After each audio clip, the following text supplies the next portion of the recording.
Ready to go.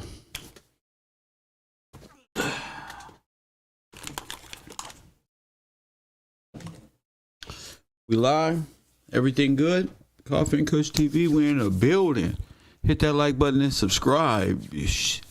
What a week. What we went from sweet week to the dream world. Press one. We went from sweeps week, most entertaining whack 100 business, to straight up solving the world's mysteries overnight. We went right back to class in the middle of clout, just fuck it. Fuck these views. Fuck everything. We going straight in, bro. I ain't gonna sit up here and lip wrestle with y'all another year. Press one. Hit that like button and subscribe to the channel. Coffee and Kush TV. God bless each and every one of y'all. I hope y'all enjoy yesterday. I couldn't make it. I was too in the zone, and I'm glad I didn't come on, because that just saves up enough time for the beginning of the week, which is today. Press one. Press one. Middle of the beginning of the week. Hit that like button. Yeah, I don't know how many of y'all been studying, but me, I've been in the zone. I've been trying to figure this shit out since I was a little kid. I told y'all my favorite movie is The Never Ending Story. My favorite subject is this right here. What the fuck are we stuck in? Press one. That's why I was so happy about The Matrix. I'm like, what the hell is this that we stuck in that got me questioning God? Yeah, press one. I'm trying to figure out what you is. Turns out everything is Mickey Mouse.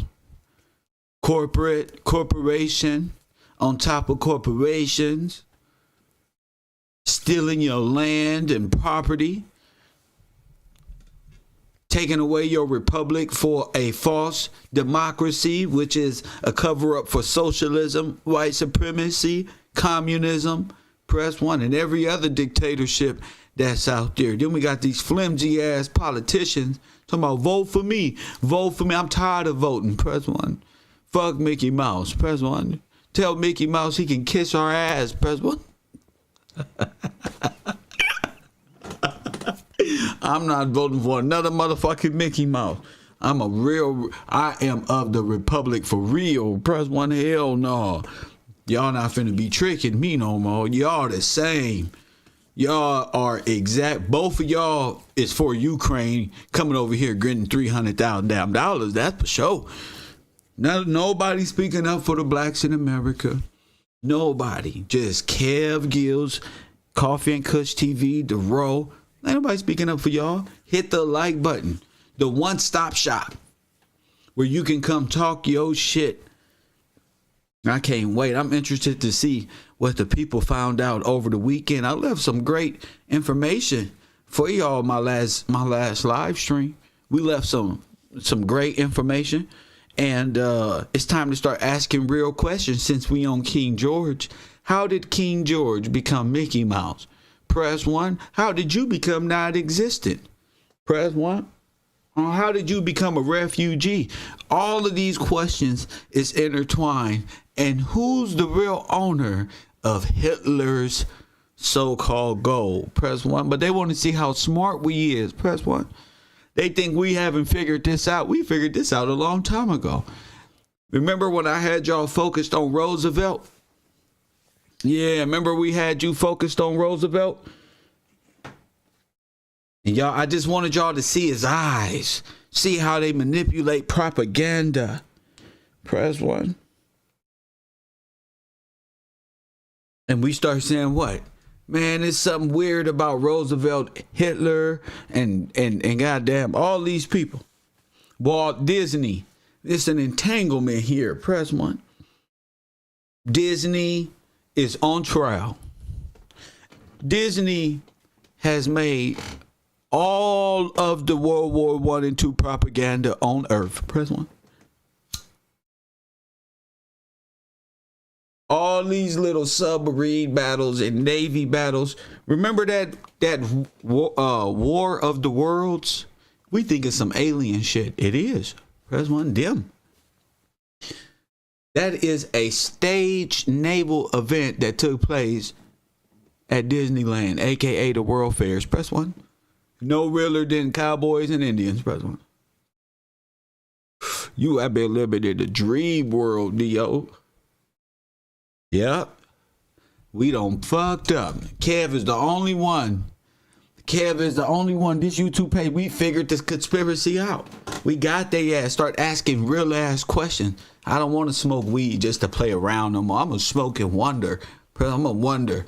I'm going to see what's going on in this world that got us thinking there is no God. Shit, we saw Nipsey Hussle. Might as well go after whoever did this. But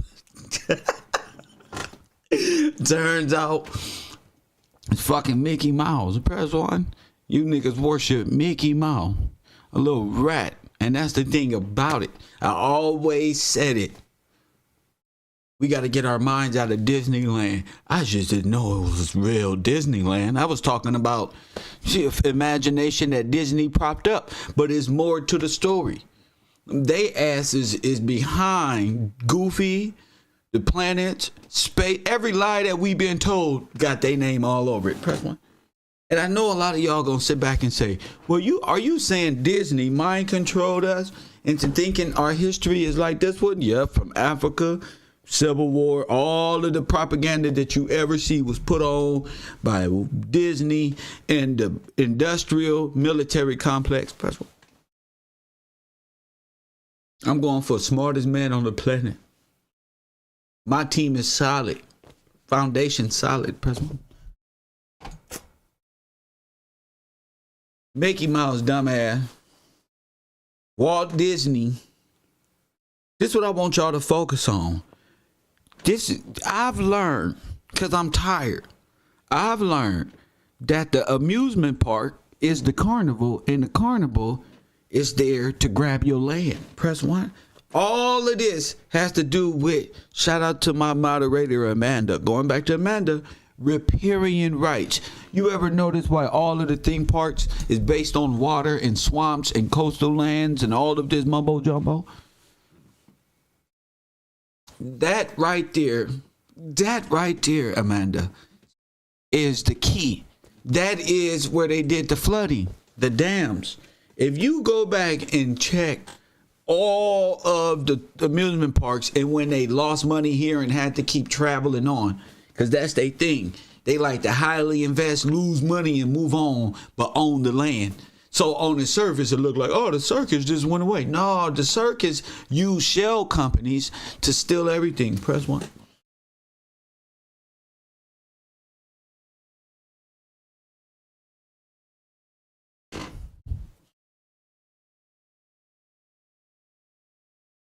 They be stealing my information about the Indians, but they can't take this. Press 1. I know Janice like, damn, this nigga don't stop. I don't. Not until we get into the as closest to the truth as we could. Shit, I'm trying to find out what all this is. Did Disney? Is Walt Disney Adolf Hitler? Hitler's gold? Did we really establish the connections in 1933 right here at the row? Did we connect Roosevelt? Did we throw him in there? Yes, we did. Press 1. Yes, we did. Now, each one of y'all got to do your research because schools start tomorrow. I'm just giving y'all the overview. Yes, we did. How did King George become Mickey Mouse? How did you become a straw man? You get it? How did you lose everything is how King George, how was the roles reversed is the true question, is what people want to know. How were they able to establish corporate rule over you from a foreign nation and steal all of your bonds and all of these things and use you as leverage to take out massive loans to continue taking over your land? Press 1. That's incredible to even be able to say. But watching these videos and understanding like, damn, this shit is real deep. It's deep, it's fun, it's historical events. It really happened. And if you got an ear, you better listen. Press 1. If you got eyeballs, press 1. You better be able to see at least on the surface or you be a victim. of the white man's world. Press one, like Tupac say. This shit has been nothing but Truman Show. And now I have a lifetime of study to prove, press one, that Adolf Hitler, Teddy Roosevelt, well, hold on, brother. Adolf Hitler, Teddy Roosevelt, and Walt Disney are all the same person. Press one. Somebody say not like this. They all the same person, damn it. Press one. Final answer. Press one. These motherfuckers pulled a number on us. Just a complete handoff to their family. Press one. Hold on. Let me connect you, brother, real quick. Coffee and Kush TV morning show. You on the air? What up? How's it going, Professor? I go by Artificial Art, caller from Los Angeles. There we go, Artificial. What's happening? Not much, man. I mean, you asked me to call it in, there, so I'm showing some courage, man, and trying to call it in. Go ahead, brother. I know it hurt. I know it hurt. Go ahead. I'm not for sure, man, if you guys have brought this movie up yet, but Return to Oz. I haven't seen it. I haven't brought it up or nothing. Go ahead. Okay, well, it's got some like some parts in there that that you've been talking about this whole time, with the floods and I'm nervous, man. It's the first time I ever called. I know you all right though. We all nervous the first time. I was nervous for my first time on YouTube. Go ahead. Right on, brother. But so in the movie, she's returned to Oz. I don't know if anybody's familiar with the movie, but it came out like in 1985. But anyway, they put her in like some type of some psychiatric facility because when she came back, she was telling I can actually hear myself a little bit, so it's kind of hard. She was telling her story to her aunt, and so she didn't believe her, so she took her to a psychiatric facility, like an asylum, because they thought, like an asylum, yes, like an asylum. And she ends up escaping from this asylum because her aunt had I'm fucking up. I know. She Well, I tell you what, get your things together and call back. Thank you, brother. Call back. Right now, we talk. Just get it together in your mind, right? That's why I said grab your piece of paper and literally take notes. You gonna forget. What the fuck are you talking about? I forgot. I'm messing up. You called me. Hey, listen. I'm believing that these two individuals are, in fact, the same individual as, press one, unknown caller, the Roosevelt, J.P. Morgan. I think these are being played by Disney characters. I now believe this wholeheartedly. To accept. Call from Coffee and Kush TV, New York. You in the building? What's up, brother? You've been blowing my mind. I Googled Nazis run America and found Operation Paperclip. And what I found in the Wikipedia says it was a U.S. intelligence program which 1,600 Nazi German scientists, engineers, and technicians were taken from Nazi Germany to the U.S. for government employment at the end of World War II between 1945 and 1959. This shit is crazy, bro. Mickey Mouse is really killing me. All right, brother. You continue to wake up. Take it slow, brother. It's dangerous out here. It really is, brother. Have a good one. Have a good one, my man. I got my people studying, bro. Press one. We got my man said, man, this is crazy, bro. This nigga said, I'm reading the book like they said. They said it's in the book. Let me go back up what Kev said. Let me go see. Oh, this shit say this, bro. They really got us, bro. They did more than that. You read the whole nations. The Nazis won the war. They came over here and flipped the nation by way of entertainment, as they say. Press one. We got they ass. Press one. Kev Gill. Press one. Spread the word. Spread the word. We got them. You worship a big giant rat. And they did it. And guess who got the gold? Press 1. Guess who got the gold? These niggas. Press 1. Both of them. Both of them. The whole family. The whole damn family. Press 1. This goddamn Illuminati ain't shit. Damn the Illuminati. They did it. The Roosevelt, Kennedys, and all these make-believe Disney ass people keep running off with the money. Press 1. Look at your neighbor and say, they did it. You got to reprogram yourself. That's what you need to do. Stop being afraid, nigga. They did it and ran off on the plug. Went around destroying things, digging up, stealing. Don't act like y'all don't know. Where all my Masonic friends at? Come on out. You know it. They did it. Press 1. Ain't no other way around it. They came over here. Mighty Mouses of America. Shout out to Zero. Yes, sir. Goddamn chipmunks. Cooped the whole Unknown nation. caller. Stole it and gave you Mickey Mouse as your king. And put your people in asylums and FEMA camps. And then put themselves as the victims and dedicated the gold to the victims. And you the victim. God damn it. Coffee and Kush TV, you on the air. Hey, Coffee and Kush. I want to talk about Roosevelt and the TVA, the Tennessee Valley Authority, if you've heard of that. Go. You wanted to talk about what? Say it again. Roosevelt and the TVA, the Tennessee Valley Authority. Okay. The Tennessee Valley Authority, that was one of the, after the Great Depression, and so President Roosevelt created his New Deal to help the Tennessee Valley Authority after it was a region that was flooded. So it was to help out all the mountainous hillside in that area that was flooded. So they were going to dig out all of the, oh my goodness, that makes sense, sir. And I just wanted to bring that up because Disney, one of the Disney movies, he got a system of government in space. When Loki breaks the time laws, he got to go to the TVA and go to jail, and that's the time varying authority. They monitor and control. They the police in space and monitor the timeline. Space is the timeline. Space is the gap. It's 1,000 years. Mm-hmm. That 1,000 years that they subtracted on the history. They got space, the map. They go, you in space right now. They play it. They put it in Disney format, but I'll see they ass like the Matrix, dog. You feel me? Yes, sir.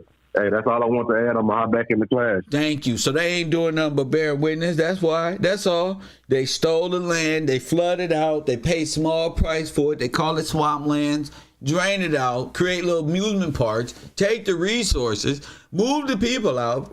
When they form small dictatorships all over the place. You know, they came on TV and played a fucking trick over your people and said they was the kings and queens. They the president. That's a motherfucking lie. These motherfuckers get up here every day and pretend to be, and this is all Disney production. Kev Gills is the only one brave enough to say it because that's my duty. Your whole world is created by Roosevelt. Press 1.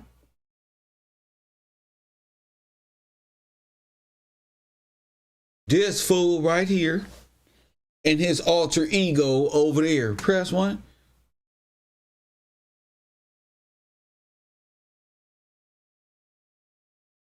I want y'all to do me one favor.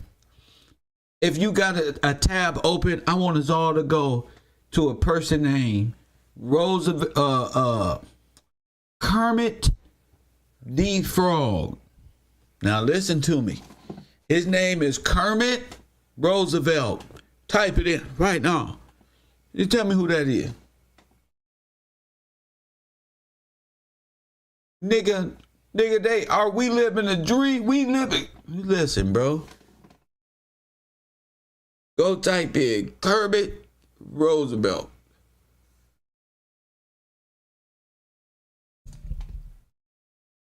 Not like this. We was looking for this fool. Not like this. He was the guy that went by another name, had the mustache. Unknown caller. This nigga look like a Roosevelt. Like the nigga all goddamn scary movie when they in the Cody. Coffee and Kush TV, you on the air? What up? This Cameron. It says about Cameron Roosevelt. You said look it up, and it said Cameron Roosevelt was an American soldier.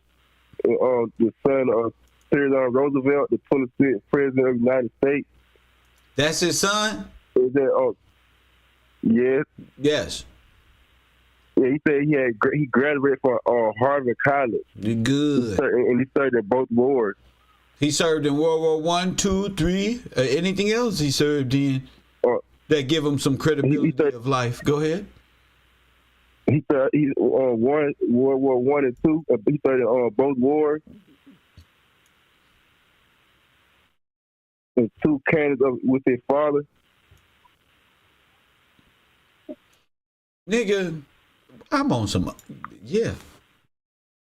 Yes, sir. Yeah. Cameron Roosevelt. He was the president. The Roosevelt at the time of Hitler when they made the Great Switch. Yes. Yeah, he was the president, and I think what happened was, man, he Mickey Mouse. George became. That's how he became Mickey Mouse. That's how I think he became Mickey Mouse. How? Because he had a lot of stuff. But he had a lot of stuff that he had behind everybody. He didn't want to come out and open and tell that. So not everything he said, it was a lie. Just like everything you learned in school was a lie. And everything you love, it made it to the destroyer. Well, thank you for the call. Coffee Kush TV. We a holler. Thank you, brother. Yeah, man. Whatever you feel, express it. How did King George become Mickey Mouse? Right here. How did you go from a sovereign nation to a corporate state? Press 1. How did you go from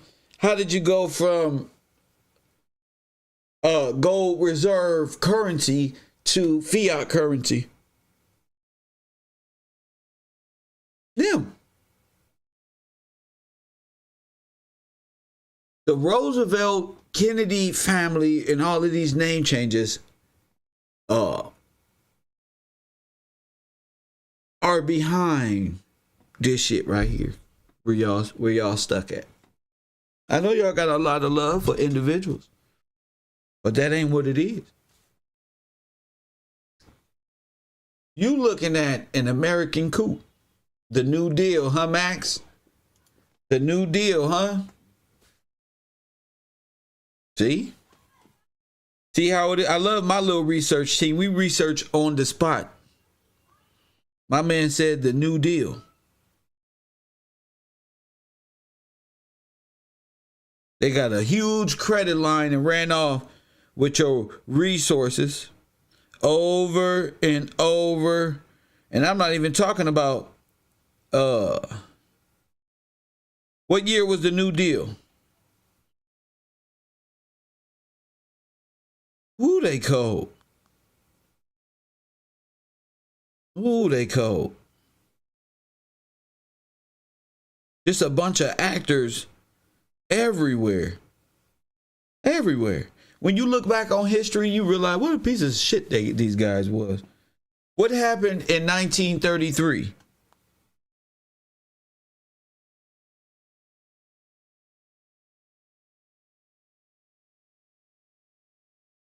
What happened in 1933? Is that when you got robbed? So the New Deal is when you got robbed. Hitler ends up with masses of gold, and America ends up out of poverty with a credit fiat system, make-believe world.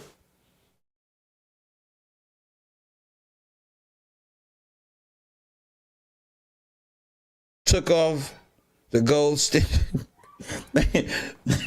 Because Hitler and these people, bro, that shit is Disneyland. It's a theater of war. It's a theater of war. just so they can have a cover story, they put it on their alter egos. There's nobody named with these names. Hell, they don't even have real names because they're Germans and Slavics and all this other stuff. They don't even have real names. So they ran off. It's more than criminal. They ran off with your gold, what backs you up in this nation, what backs you up. They ran off and supplied themselves and then nationalized themselves, gave themselves privilege over you by way of floods, riparian rights, maritime law. Press 1. Guess how many people and bodies are in those swamps all across America? How many mass graves and how much land was stolen by these so-called amusement parks? We pass by this stuff today and look like, what the fuck is they doing with all this land? Nothing. Amusement park, an abandoned amusement park is just future development for more of their people to come over and nationalize themselves as white Americans, which you will call a $5 Indian. The amusement park serves nothing other than a ooh and a wow for you to go and see the cars and stuff and them to run off with ownership of all that. They're very technical and precise about how they steal the property, a property of impoverished people. And then you know what they do? This is how you end up in Disneyland. When they finish doing that and they leave it out there, then like they did in Miami, like they did in Chicago, like they did in New York, like they did in Frisco, Los Angeles, everywhere, they develop little projects on top of their own land. They'll sell the land to their own subsidiary, press 1 to their own foundation, and then that foundation gives you Section A and low income and stack you guys up in big buildings, and you live on Disneyland. And your police is policy holders. Press 1. Policy police. Policy enforcers. You better not chew bubble gum. I don't like the way you walking. Sir, what's wrong with you? Bam. They don't give two shits because they don't work for you. They let you say, you pay my taxes.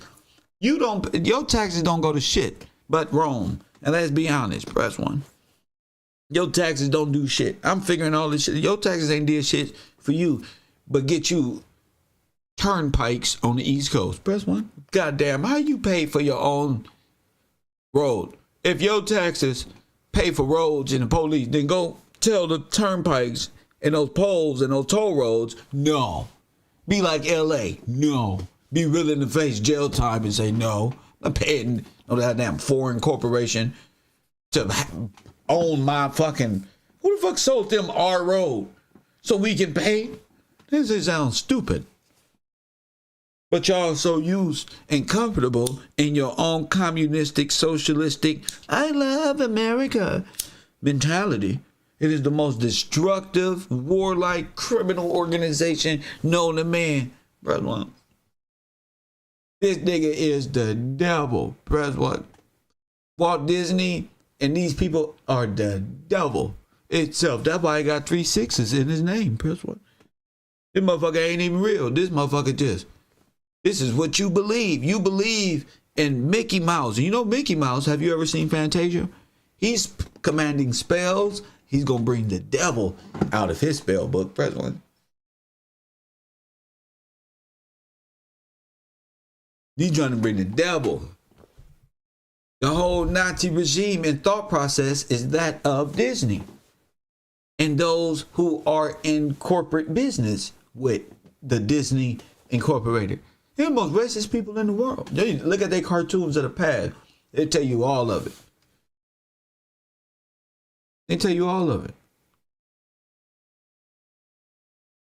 America is free. So speak. Walt Disney, Roosevelt, Walt Disney and Hitler is the same motherfucker. And they being played by the same individual. We just didn't know we took it there. We really took it there. So while you praising and hating one on one end, you loving to go to Mickey Mouse and support the Nazi. Why is it his own government on American soil? Why do you think that? Why do you think the American government is highly involved with Disney? All the rich people higher up. Why you think that? Because you live on the damn Truman Show.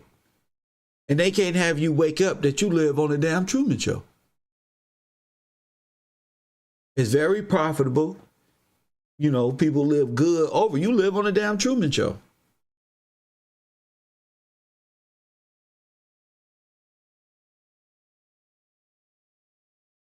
Somebody said the Wizard of Oz. He is. Yes, he is.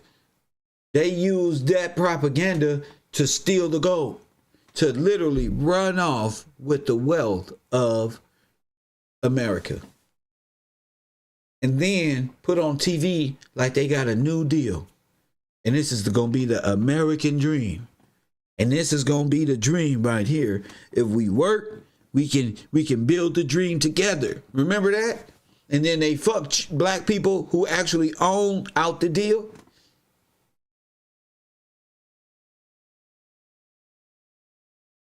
Then they fucked you out the deal while they rolls up in their own nation, stole your name, created false identities out of your profiles,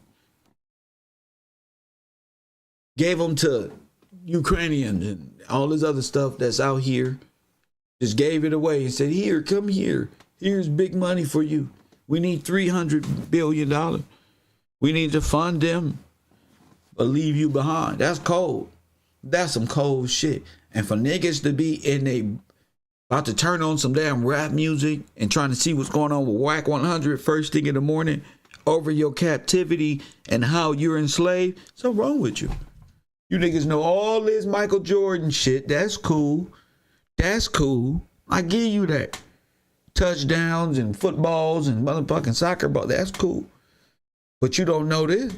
It's time to face the fact. You don't want to be free. You too comfortable. You don't want to think about how you're free. You just comfortable.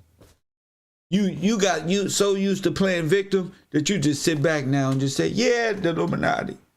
Yeah, they got us like this one. They got us like this one. How? You can never get to the how. Like, how does this happen? Propaganda. Theater of war. White supremacy controls this game. Black folks just now getting on crypto. They've already been robbed. Crypto already been robbed. That's one. Y'all just following whatever everybody else do, whatever they think. That's what you think. These people got another guy. I don't know.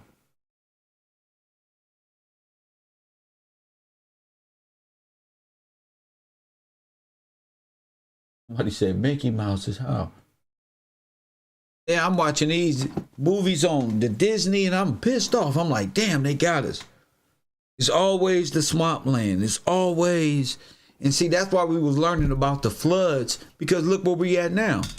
Floods, the swamp, the land grab, the money, the resources. They ain't paying no land taxes. They ain't paid nobody. Why would they pay themselves for taxes? That's theirs. Hey, no, hell no. Corporate, no tax, nigga. What? Unknown caller. That's ours. Why would we tax ourselves? That's stupid. We tax people. They the burden. They using your name as the straw front company. You a front company for these people. Coffee and Kush TV, you on the air. What up, Kev? This is Ryan Man from Texas. What's happening? Ain't shit, man. I was over here listening to you talking about what was happening in 1933, right? Yeah. I came across this article called Nuremberg and Tuskegee, right? Because what also happened in 1933 was the Tuskegee experience. You were talking about how did all that stuff happen, right? I want to just, give you a little bit of what this article was talking about right here.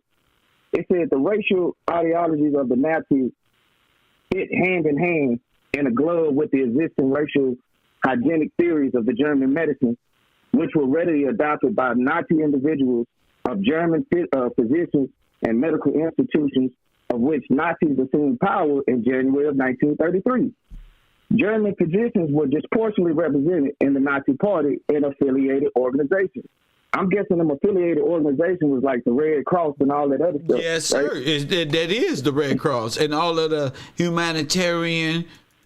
The humanitarian efforts and all that shit, right? Go ahead. Same thing with Howard Hoover's thing, right? When he flooded out the Mississippi. But anyway, going back to this, with right? the Hoover Dam, all these people got dams and shit made out. Right. They can do it anytime they want to. Go ahead.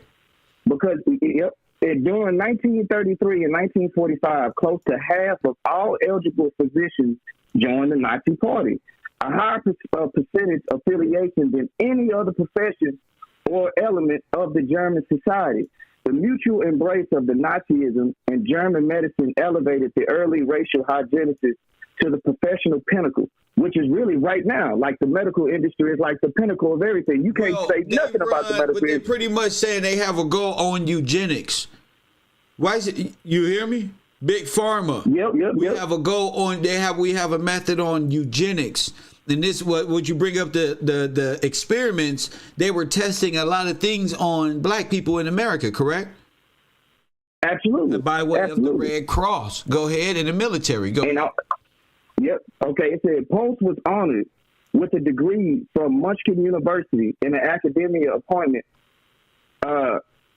instigated by Hitler himself. The cover illustration of the leading German medical journal, Deutsches Albastres, hold on, let me get my throat right. You got it. In its July 1st, 1933 issue, emphasized the new nature of the German medicine by pairing the swastika and the caduceus. Now, when I looked the swastika and the deuces up, you know what came up, Kev? What? They got their medical symbol. So the medical symbol with the snake rising above. Facts. That one right Facts. there. So I looked up the caduceus, right? It says it's a traditional symbol of Hermes and features two snakes winding around an often winged staff. Yes. It's often used as a symbol of medicine, especially in the United States, despite its ancient consistent association with trades, liars, thieves, inquirents, whatever the hell that is, negotiations, alchemy, with and Satan wisdom. himself. Right. Yes. Right. So I'm like, It's what then the it keeps going. Baphomet has on his stomach. Exactly. That staff with the two snakes, Yes. right? So I'm thinking like, man, that symbol needs to go right up there with the Red Cross. That whole little organ, Yes, that whole sir. little that slide Because that you they keep come putting by up. way of the medical field and Rise of the Serpent. It goes hand in hand. Yes, sir. And basically, this article, like it was saying, it's saying Nuremberg and Tuskegee. Basically, this whole article is basically saying like, there's nothing different that happened at Nuremberg that didn't happen in Tuskegee. No, it's Matter the of fact, same damn Eddie was place, even damn saying, near. it's the same damn thing. That's exactly what this article is trying to say too. That there's no difference. Everything is the same. Matter of fact, it went longer here. It started in 1932 here and then in until 1972. You feel me? So that shit went on for damn near 40, 50, you know what I'm saying, years over here. And they been doing it a lot. They was doing it all over the place. They came. It says The Nazis came over here by way of what? The Red Cross. The Red Cross. Yes, and they through were humanitarian efforts. They were also the ones that were handling all of the flood victims of all of the floods in our black communities. These are soldiers. This is a Nazi racist regime. King Leo. So that's what I'm thinking. Shit. It's like, cause I'm thinking like, man, how are they getting brothers like me and you into these asylums? How are they getting us into these areas where we can be vulnerable, right? Right. I mean, think about it. Just like Katrina, they house them in these big areas like what, the football field, right? There you go. What was it?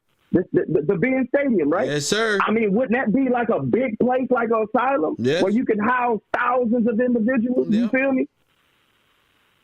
So if you flood them out, then you got places for them because you know they work in problem, reaction, solution. You feel me? So it's like we're going to flood them out, we're going to move them out, we're going to have a location on your for them. property, you can keep them in a perilous state because there's always gangs, drugs. Police is all. It's just a lifestyle that come with living in these Democrat ran. It's like the same shit, and it's like you're supposed to. It's supposed to be that way. And I think that's the state of mind that they keep you in. The fear of death and all that comes with living. Well, and now when understanding. Lifestyle. Well, and now when understanding like how Disney has controlled so much, like you keep saying, man, I just looked up how much Disney owns right now. I mean, everything. I mean, every channel, every National Geographic History channel, nigga, like everything that you can think of that you can go and watch to where you can say, let me try to, build an image on this. Disney controls that. Like, so they control every part of, your whole perception on life, basically. So what you think about all these people being the same people and actors for Disney? Talk about that. Man, just looking at this nigga Kermit Roosevelt, damn, like these niggas can come up with some good ass stories now. These niggas is actors for real.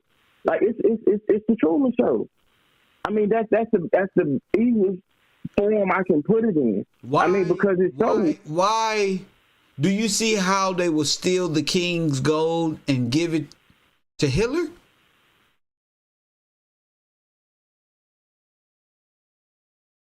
Well, when you can form all them companies and you can able to run all, I mean, it seems just like the drug cartels, right? How they buy the laundry store, they'll buy the tire shop, they'll do just to launder all this money through.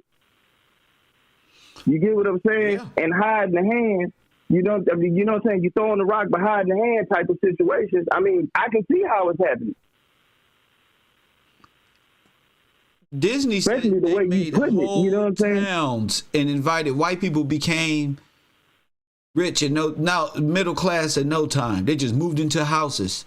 Disney and these people were propping up whole suburbias for white folks. So when they had Manifest Destiny, all white people had to do was move in. Well, it seems like that's been the story this whole time. Huh? Say it again. I said it seems like that's been the story this whole time. Yes, sir. You know what I'm saying? It's like you create this shit, you give them the script, and then you just move them in. Here's your identification. This is your script. This is where you gonna stay. This is what you're gonna do. And smile more and talk less. So that means Disney owned bonds. Honestly, man, after just looking into what Disney owns, I'm just blown away right now. I couldn't imagine what else Disney owns. Like, are they the banking system? Like, yes, are they everything? Yes, what I say. That's where I was just questioning you. See, sir, they are the president, the banking system. Are they everything? We are in this. Like they say, the world is a stage. Like yes, they say, this world is a stage, bro. It's sir. Like, yes, sir. Like, is this literally like? Now we're asking. Like we Truman Show. Ask me again. Like we Truman Show, literally. Say, Kev, ask me the correct way. Kev, bro. Go ahead. Kev, bro. Is these niggas really the banking system? Yes, sir. Are they really the presidents? Like they say, your president is not, elected, is selected, or what is it? Whatever the way it is. Yes, sir. You know what I'm saying? Like they say, yeah, it's all bloodline and royalty or whatever the hell it is. Sir. But I don't know, man. This Disney shit just fucked me up, man. Mickey Mouse, bro. He's like, this shit just fucked me up, man. Especially after after reading this one article I just read, this nigga said I can't even put the list of companies and subsidies that Disney own because it will be endless. Yeah, these niggas don't even want to. They don't even want to put the list of it. Company by Disney. See, because Disney ain't a real name; it's a shell company. There's no What such is thing it? of Walt Disney, so you can watch money, especially when the public perceives it to be real. You can pull off the greatest heist. Wait, of all you time. right, you right, Kev, because we are so we Even are the police we are so kids fascinated with the characters. Disney love Mickey Mouse. They let Mickey Mouse. We run are with the so bag. fascinated with the character here in this nation. You know what I'm saying? Well, even in this whole world, like we want the character. We don't want the person. You feel me? Like Chris Tucker, he was he hated people calling him Smokey, right? Nigga, my name is Chris. Nigga, I'm not Smokey, right? Because we want the character. We want the like character. we fantasize about being the character. Like Charleston, right? Charleston always say, nigga, hey, this is all act, nigga. This is entertainment, right? Like Yes. he's more worried about the character. Yes. You know what I'm saying? Yeah, they see and Like even and look at entertainers, Kevin like on they the internet. go ahead. Kevin is not a character. Kevin is for real. Yeah, right. Kevin's for real. Right. Yeah, you got to appreciate that shit. You know what I'm saying? Because everybody else is chasing that character lifestyle, like Disney, Facts. right? And live that fantasy world through that character. I can right? live, Because it I can seems live like that getting out my bed. Look, my green screen fade out when I smoke. I don't put that in my show. I create my own Disney. I don't give two shits. I don't like Disney. It's almost like I don't like Easter bunnies. I don't like none of this shit. Go ahead. it's almost like like a motherfucker, excuse me. It's almost like a person that's they got a drug problem or an alcoholic, right? They can always, blame that on, oh nigga, I was drunk type shit, you know what I'm saying? Because living through that character, it's like you don't have to take responsibility That's for it, you know what I'm saying? Because that was the character. You That's feel me? right. That was the oh nigga, that was just the entertainment, you know what I'm saying? Like instead of like nigga just it's hard for niggas to be themselves, I feel like. You know what I'm saying? It really is because it feels like they can get more validation through the character. Well, almost like Disney, almost like motherfucking Mickey Mouse. Well, that's how you rob. You steal through the character, so you don't get blamed for it. Absolutely. You feel me? Hell yeah, I feel you, and I see it too. Yeah, you don't get blamed for it. The same people who worship, who think you the good guy, you the bad guy. You the guy that they can say Hitler did all this stuff, but they never found him. They found Saddam Hussein. They just they just don't find people Because they living through the characters, man. They just throw in there and they be straight characters. And we choose to And it's buy like- into these stories. We don't took our hard-earned tax money and gave it to the world and denied God. We gave it to these characters. Gave it to the gave it to the- world. Damn, you right. Gave everything you got. You just believe in their gods. You believe in them. You just hope that and this is going too far, especially if these are the same individuals. That means the American government, maritime law is the Nazi regime. It is not controlled by the American people. It's controlled by Nazis within the damn Disney World. That's what. Who's propagate all these little conspiracy theories and little religions and all these, and just been playing with us in our face. Meanwhile, nothing's back. Our interest rates is just going up. This is the ploy. This is the plot to rob you. 1933, talking about New Deal. It was the biggest robbery of all time. The Holocaust of the American Negro ain't even mentioned. What these people did Ain't even mentioned. They like, we don't got to bring this up. Kevin Samuels just brought up time immemorial. We 2 years advance, bro. We on some other shit. You feel me? Yeah, that time immemorial. They can't fuck with that time immemorial. Yeah, but look where we are. That time immemorial is the thousands. They still Christ deniers. They still don't believe in God. So it don't matter what they say. They can't do it like this. They can't tell you Hitler is Disney, is the sons of Roosevelt and all that. Your presidents are the sons of the Boy Scouts, Hitler's youth, this whole time. That's why they look weird. You ain't never had no American Negro nothing. Nothing. president, nothing. Ever since they got here, you ain't had nothing. Yeah, that SS threw me off, man. I can't even undo that symbol, that, you know, the Hitler's youth symbol. You know what I'm saying? It's like, I see that. Lightning bolt. That represents Lucifer's youth, because the lightning bolt represents Lucifer. See? And so, like them shoes that homie in the Hellcat, he got the lightning bolt shoe. That's not a coincidence. That means you was Luciferian. See? The objective is to make evil good and good evil. That's what the devil do.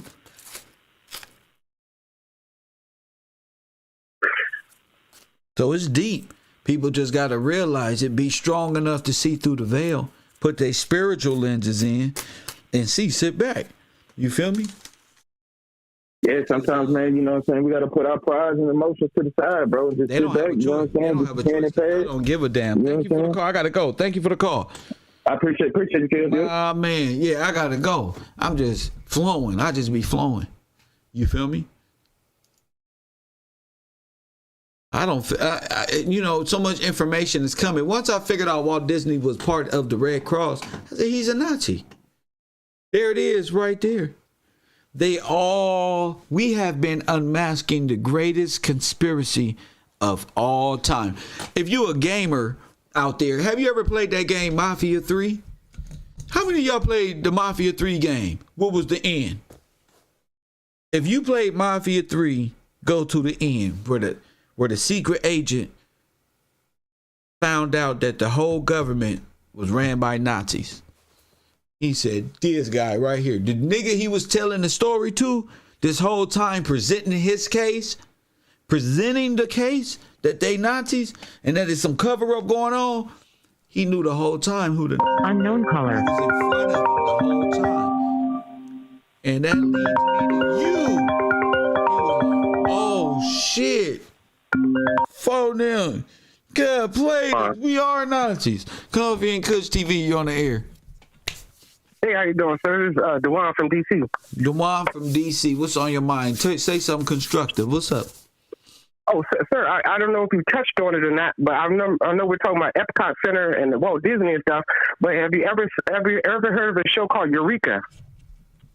I've heard of the word before. Talk to me. It's a TV show that used to come on the Sci-Fi Network, and what they did was the government would hire or kidnap basically all the smart people around the world, like Epcot Center, and would bring all the smart people into one location, right? I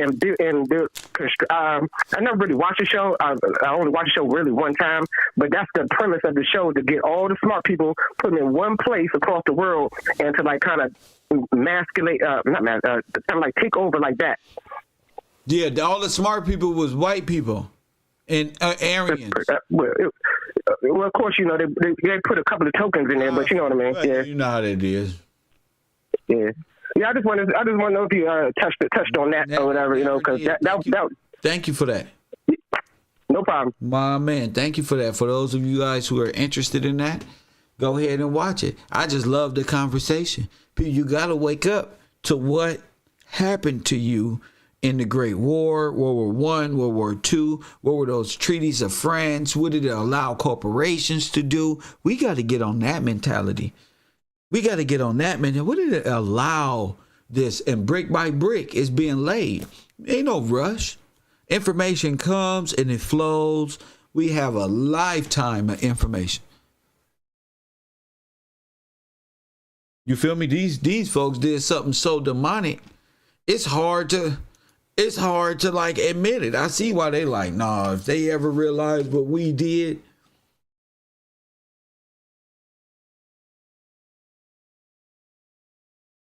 You will be so rich because they owe you so much.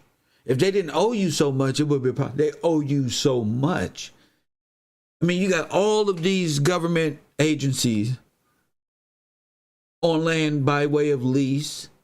A lot of these places have been geographically placed by the Disney Incorporated president. A lot of storefronts. For what? How? How did they simply just wipe out the average Joe who owns a tire shop? How did the corporations just wipe out the average people who can go get the milk and who thread and who just completely just wipe them out? Well, company store. Did you know McDonald's Unknown caller. is a part of Disney? Press 1. Burger King, that's a part of the Carnival Circus too. We're going to touch on everything in our lives that's a part of the demonic world of Disney, or Walt Disney, Satan. Coffee and Kush TV, you on the air, what up?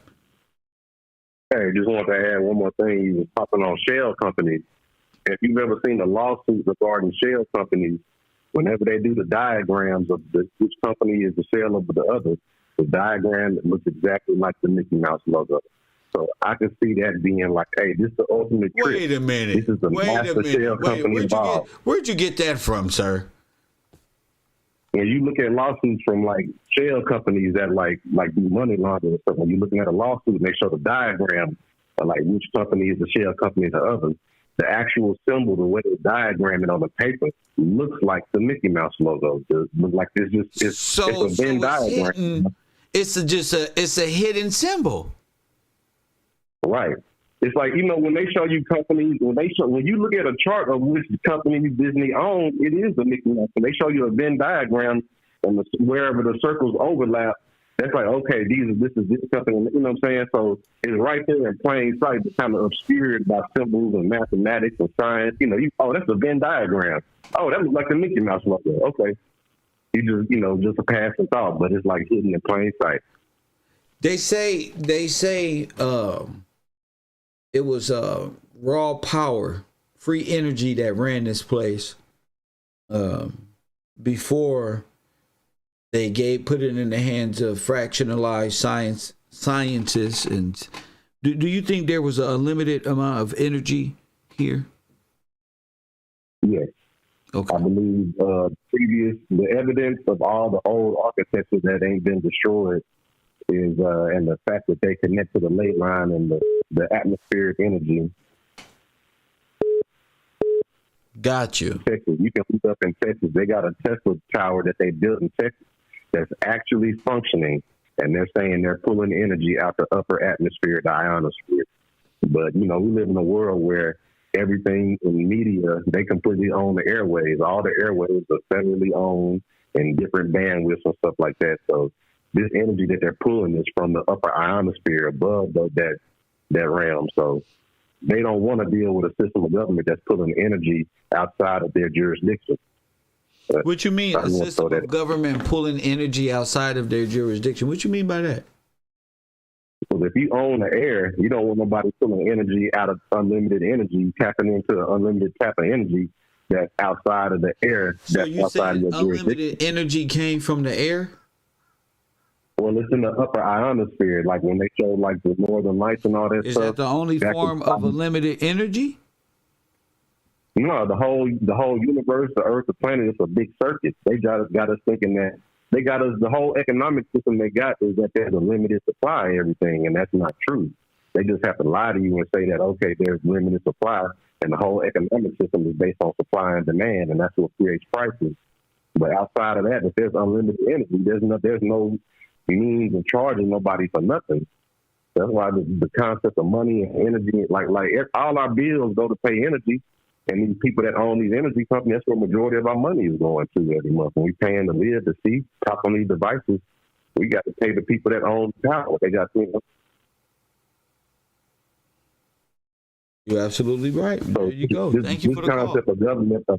Yeah, appreciate it, man. Oh, man, thank you for that. So, American Nazi continues. I just wanted to see what they thought. Is Adolf Hitler, Walt Disney, and all of these people family and related? I believe that they are. We were just talking about the symbol that went up. Nipsey. The hell was up? I got so many damn pictures. Shame. Unknown caller. I want to bring this up real quick.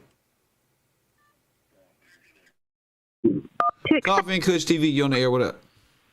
Yeah, what's going on, Kev? I just wanted to tap in on what you got going on the show today. What up, champ?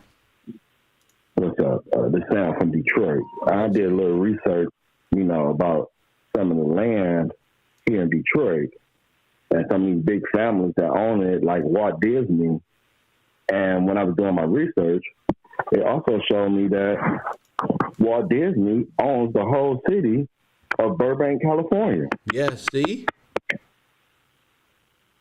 So looking at that here, it's a family that owns like 12 miles of land here, and they had it for over 100 years, basically tied into their family where no outside of their family can buy the land. Because you can't buy the land. They're holding it illegally, especially if the roots trace back less than 100 years. Our roots trace back and deeds go back 5, 6 to 1,000 years. They tripping.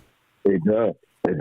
So they're when I was reading, and it's a way to gain, to keep superiority over the rightful landowners. But they ain't the plight as individuals. It's the law and explaining the law and understanding so it could be explained. That's what my aim is, to inform every Afro-American to grow in this realm. Go ahead. Yeah, and I can honestly say you helped me a lot doing this.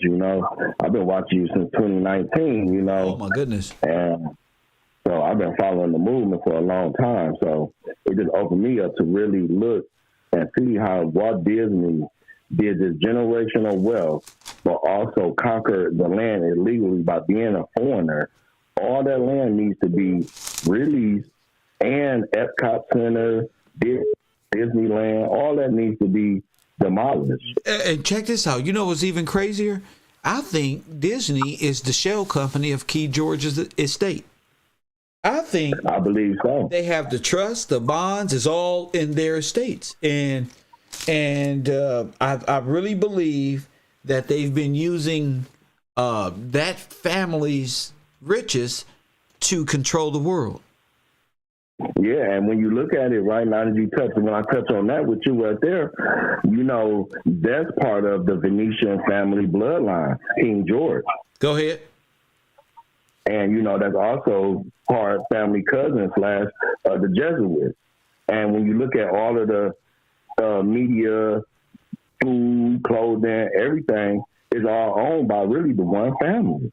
That's right. So the news propaganda. They stole it. Yeah. So when you look at the news outlets, they are owned by Disney. Yes. When you look at the sports, it's basically owned by Disney. That's right. So it's Harry Truman. I'm touching everything that we talked about. The Harry Truman Act basically was to sign into the propaganda. There you go. To have us all caught up in the propaganda and the illusion, which is the illusion, the magical world of Disney. Oh, my goodness. Yes, sir. Get them, King. So, I just had to touch on that, Kevin, and enlighten everybody on top of that. So, because it's probably states where people are living and don't even know they great-grandmama own this land and they ain't supposed to have it. But it's a Target or a Walmart still on it. They ain't even been paying no attention. Yeah, so that's all, man. I'm back in the class. Thank you, sir. Thank you for the call. Check this out, y'all. I go over to Hitler and what you call it? Unknown caller. Find this dude from years ago. The white boy saying the same thing. He noticing a relationship between Hitler and Disney. So he started doing ear analysis. That's why I didn't come on yesterday. I'm watching ear analysis, DNA, Coffee and Kush TV. You on the air? What up? Hey, what up, G? This is Kyle. I'm up in here in Cali. Hey, I just wanted to add in, maybe a good blueprint, because you talk about the land, how they got the land and stuff and take it back. A few months ago, was this black family got their beach back. You remember that? Yeah. We talked about that. We talked about that. Yeah. I listened to you when you did, but that is a good blueprint. Find out how they got that back. Shoot, go snap that up from Disney real quick from Burbank. You see? But that's it. I just wanted to add it in. All right, champion. All right. Thank you. Now, I'm tripping because I'm like, damn. So I'm finna play this and just show y'all. It's this thought. People haven't taken as far as we took it far. This was years ago. Maybe 2006?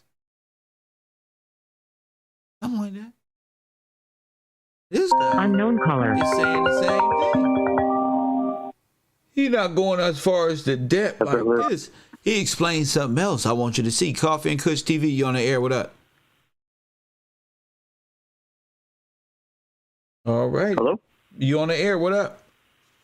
Oh, hey, but just calling in because you're talking about like Walt Disney and McDonald's and all that stuff. I watched one, I believe it's called The Founder. And they talk about how Roy bought the land in which McDonald's was on to kind of take over from the two McDonald's brothers that actually owned it.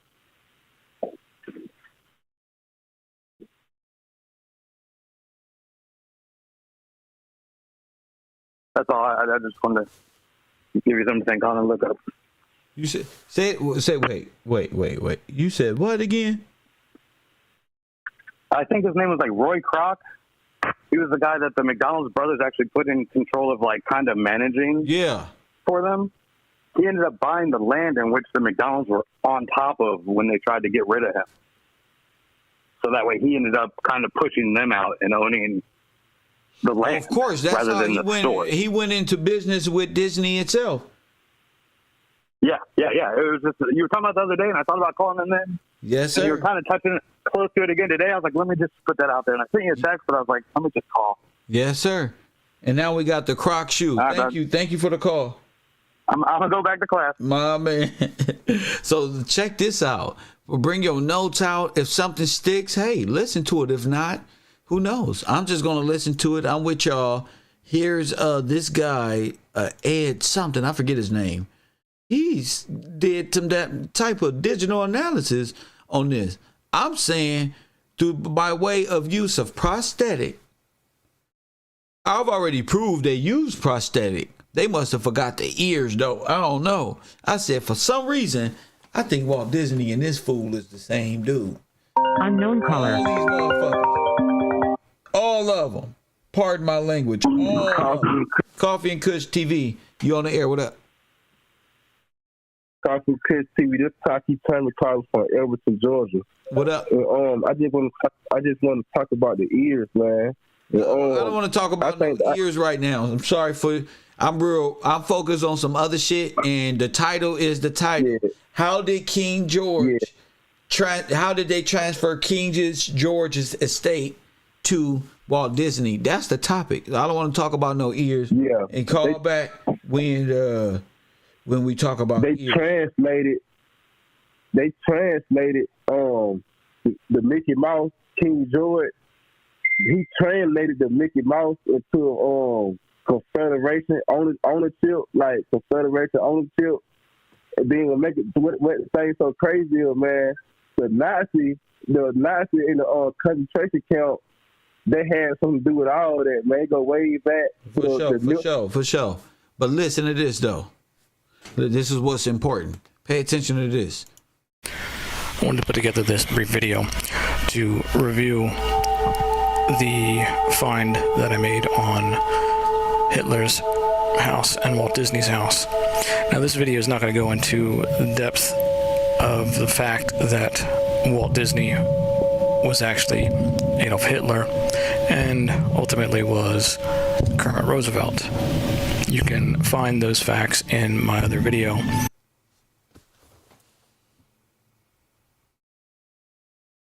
Press one. Press one. See, bro, hold up. Press one. See.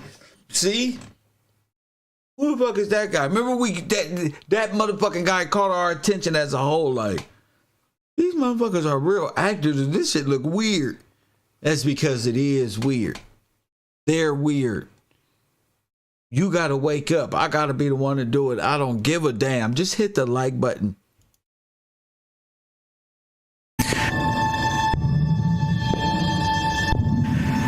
This video will cover just the home and a few small points about the surrounding evidence that supports it. So again, if you are unfamiliar with what we're speaking about, please watch my other videos where I go into... He go into detail on how the Nazis switched and used prosthetics. I'm saying they went through Red Cross. We both right, though. Press 1. We also said prosthetics, but not like, damn, like finding their ass. You feel me? This guy is like, I'm going to show you who they is and who they hiding themselves from. The depth about the ear, biometrics, facial landmarks, handwriting analysis, and of course all the other supporting roles that individuals in Hollywood at that time played.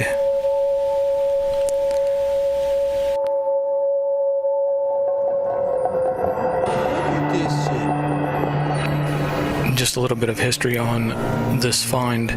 When I was working on this for my other documentary, the original images that you see from the archives that claim to be, of course, Hitler's home, Disney played a little bit of an optical trick on you, and they do this a lot where they put the evidence right in front of you, but they change it enough where they can sit back and laugh at you as you don't realize what it is, but it's right in your face. There was always something about the image that gave me a gut feeling that there was just something wrong with it, and I couldn't figure. You see all these bombed out holes in the ground everywhere, Press 1? Look.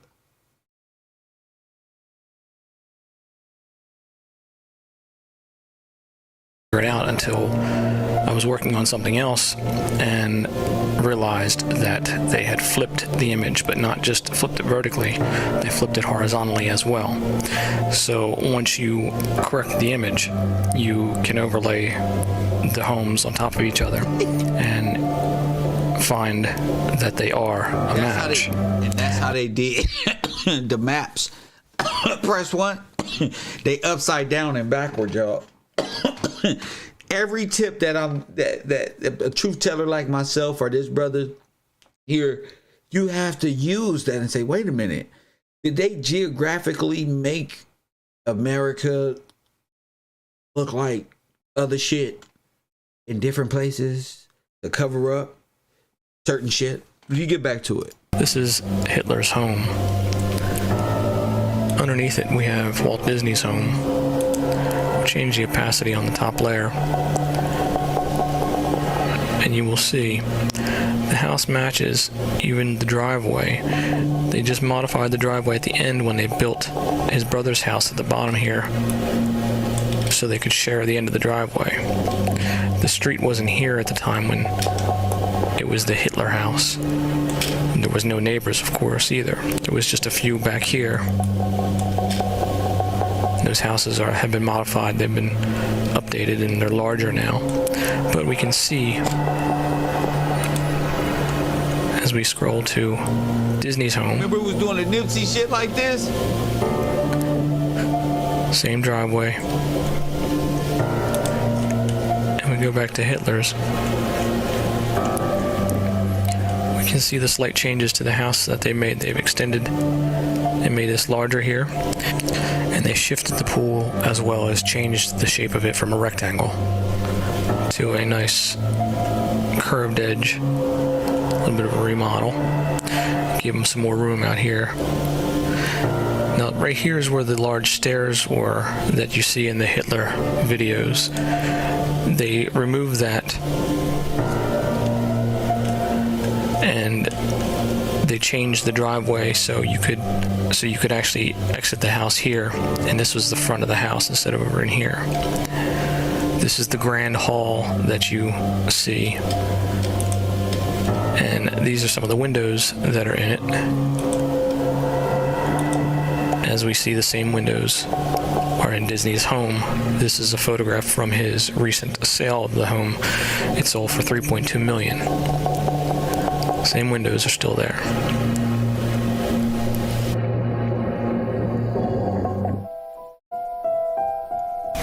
Now there's a rather interesting window that looks out towards the pool that they just released, and I didn't see this footage. Now, ain't that something? Because look what Kev go find. I'm gonna tell y'all what I'm reading right now. I didn't expect it. I didn't expect that. Fuck it. I'll show y'all. I'll show y'all what I'm right now. Photograph before, when I looked at the sale of the home, we can see that there is clearly a German crest on the window. Now, remember that, because in my upcoming video, you're going to see why that's so important and the ties that Hitler has, or Walt Disney, to royalty. We can see the curved shape of the pool. They've changed that, but we can still see the edge, this wall that is still here. And of course, they've made the house much bigger now.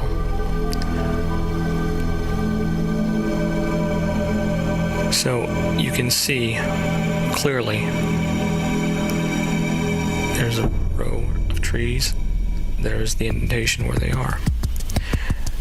You can clearly see that the houses are the same. Now, that means that every official that you saw on those homemade videos by Hitler or Eva, whatever, every one of those officials that supposedly visited Hitler's home are fake.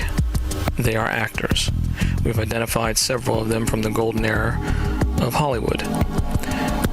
So keep this in mind when you look at the rest of the information, and know for a fact that Walt Disney played the role of Adolf Hitler. Now, like I said about Kermit Roosevelt, he joined the British military during World War II. Now, why would the son of a president, American president, join the British military?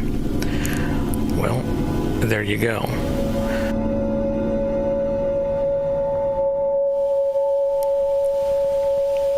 The mountains that you see in the background, we're talking about Disney now, remember. It's not difficult for them to mask those in. That is a very simple procedure, especially when you have a straight line edge like a wall. That makes it much easier to do. If you find the information in this video useful, please. So that's just, I thought that was crazy. I'm like, damn, this guy ain't playing. He took it to biometrics. He took it to all type of shit. But I see that his mind was leading him correctly, because I end up in the same place, and I don't do biometric. I don't do none of that shit. I even did no house analysis. I didn't even think of doing his house or nothing like that. I'm more focused on our history, and that leads me to Walt Disney, Adolf Hitler, De Gaulle, Roosevelt. You understand what I'm saying?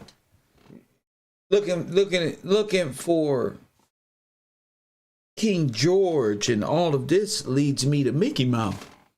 You get what I'm saying? So that's important for me. I'm like, damn, all these people, to me, that show you that you're dealing with actors. If it's real, I'm saying you're dealing with so many actors, and a falsified. I'm already looking for Hitler,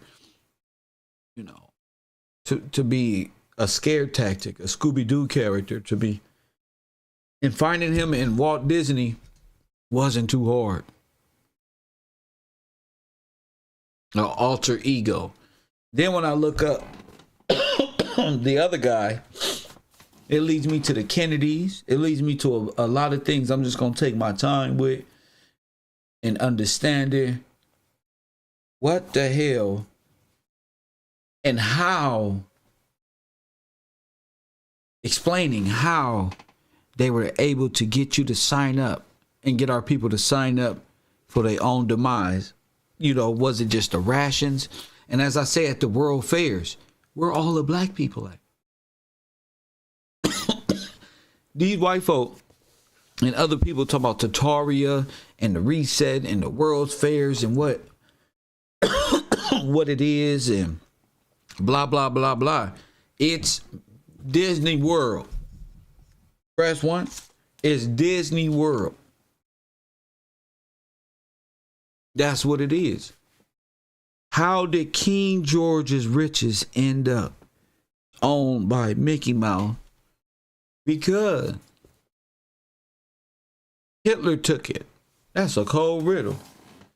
How did King George's gold end up with Mickey Mouse? Because Hitler took it. And then Roosevelt got a new deal. Because somehow he lost the other deal, which was the gold.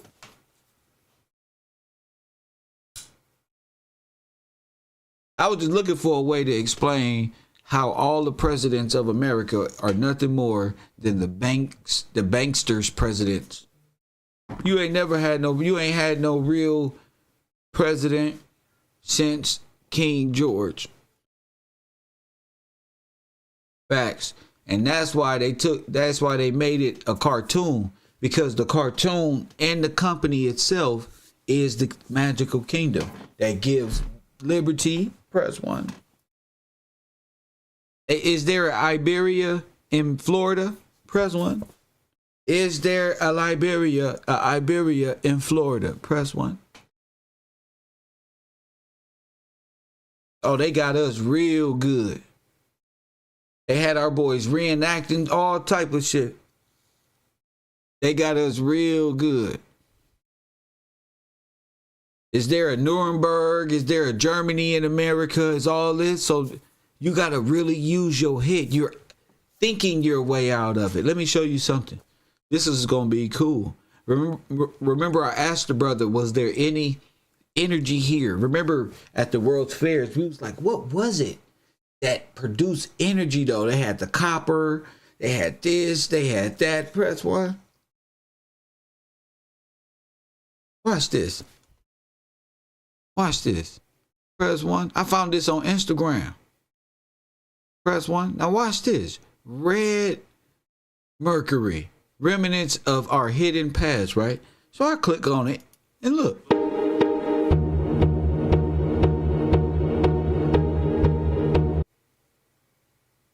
Now look at that. The American, look at the Nazi logo, danger, mercury. The Nazi logo, but listen, and written in Old English. Look at that.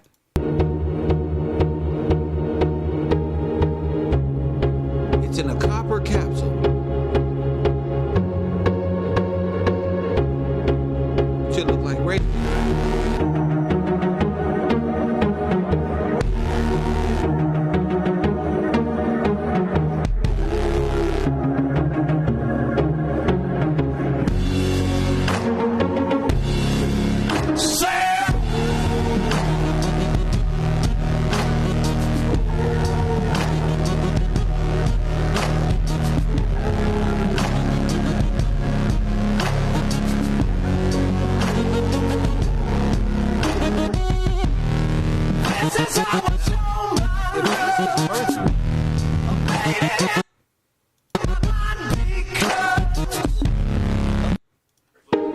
Why would it be in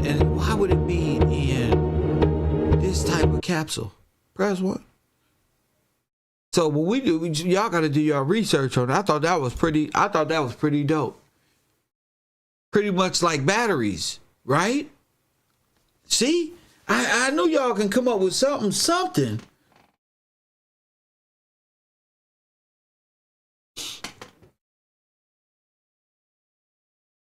I knew y'all come up with something, but why the Nazi logo? What was here? We've seen Nazi logos in America.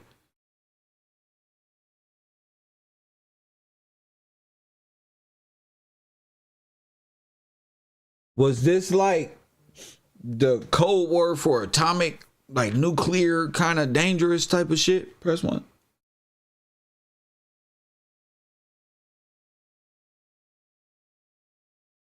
Coffee and Kush TV, you on the air. What up?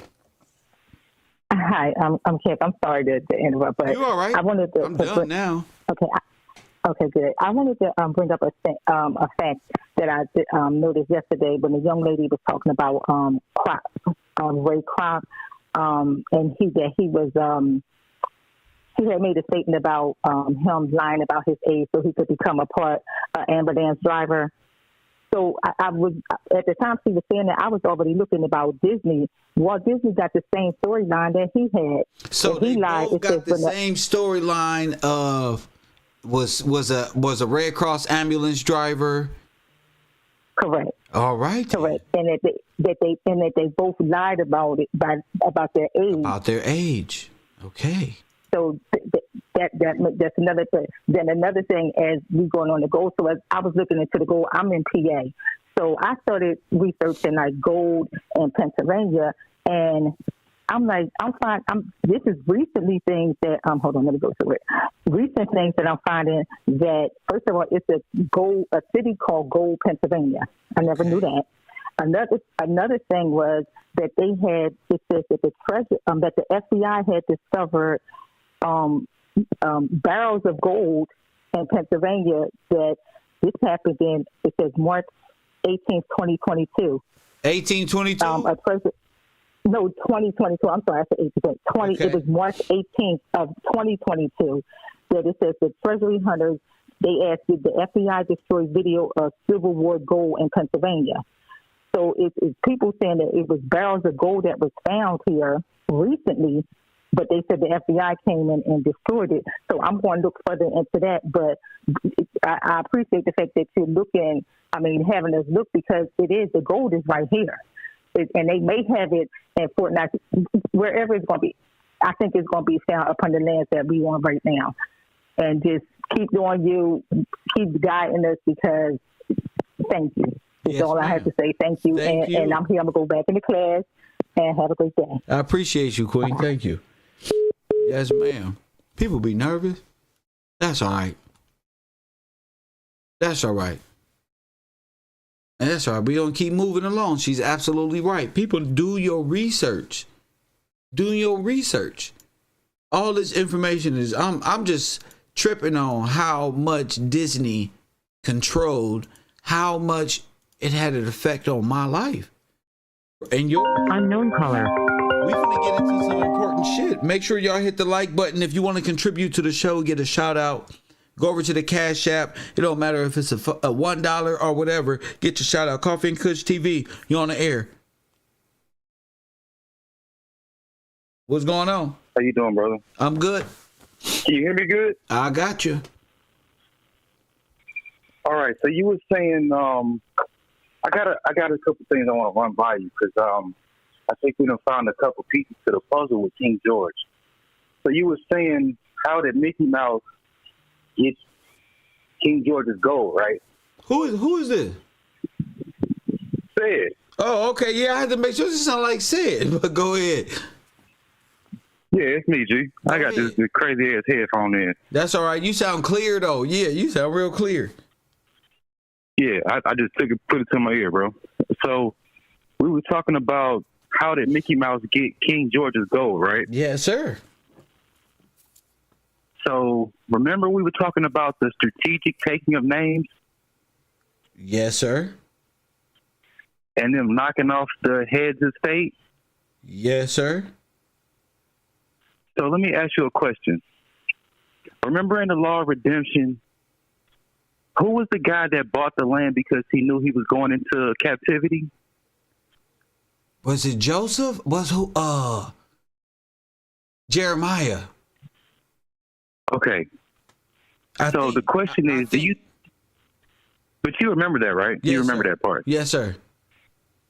So the question is, do you think King George chartered the Virginia Company because he knew that that his line was going to go into captivity?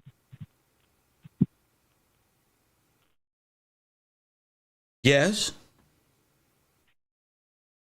So what I'm saying is he chartered the Virginia Company to his great grandson. Wait, how did you get, okay. You think he chartered the whole company To be self-governing, sovereign. To be because they were going into captivity. Because they were going into so it was on to be placed on autopilot. Yes. For an heir that hadn't been born yet.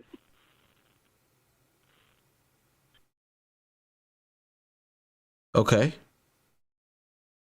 His great grandson was King George I.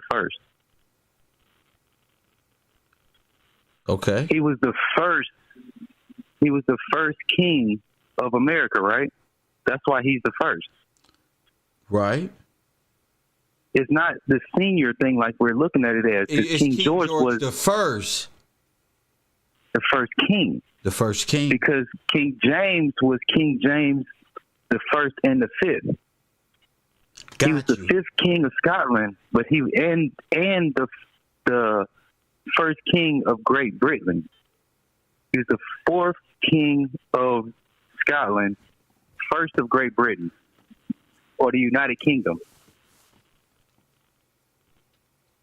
So he chartered that company out for his great-grandson who hadn't been born yet. And he was able to redeem the company with the Declaration of Independence. Got you. Go ahead. So you got it. They strategically took names. So remember we were talking about clans? Yes.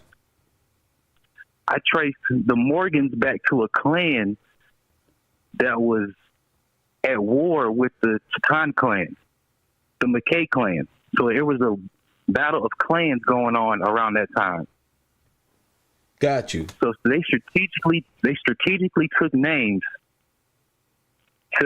and wrote themselves into history because of succession, because of royal succession. So succession is who is next in line to take the kingdom. The Morgans go back into the McKay clan.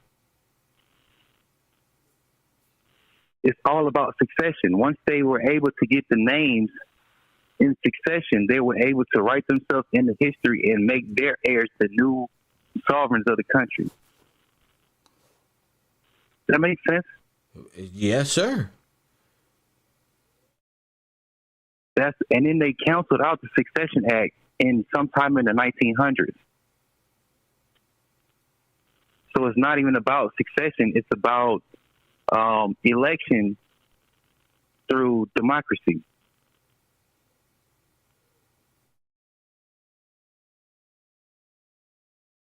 I just had to see what you thought about that because that's what I'm seeing, because the Bible is about the land of Jacob, right? But Jacob is Latin for James. So this is it's actually the Jacob version of the Bible. King Jacob version of the Bible. James and Jacob are synonymous with each other. Got you. And James being the great grandfather of King George, who is George Washington Gillespie, the first king of America, or what is now known as America, that would be the line of Jacob. The Gillespies are the line of Jacob. What made you say James and Jacob are synonymous? Where'd you find that? It's Latin. So if I can find that right Jacob, now? Yes, James is an Americanized version of Jacob. So it's a living will and testament, just like I said. It's a history, yes, sir. History book of what was to come. Yes, sir. So they took names of another clan that had some type of right of succession, but they were canceled out because they went into Catholicism. They were pushed out of succession. So that's what their beef is. They wanted to be back in the line of succession because King George had kicked them out for being Catholics. So that would be the Jacob and Esau, the morsel of meat. Esau returns. Yes, that would be the morsel of meat. Catholicism.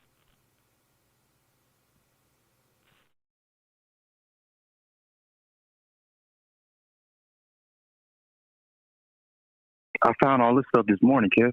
You just do. What, I was about to ask you, what you been sitting on this? Because no, nah. So how did Mickey Mouse end up with it? Succession, subverted succession, act of succession, royal succession.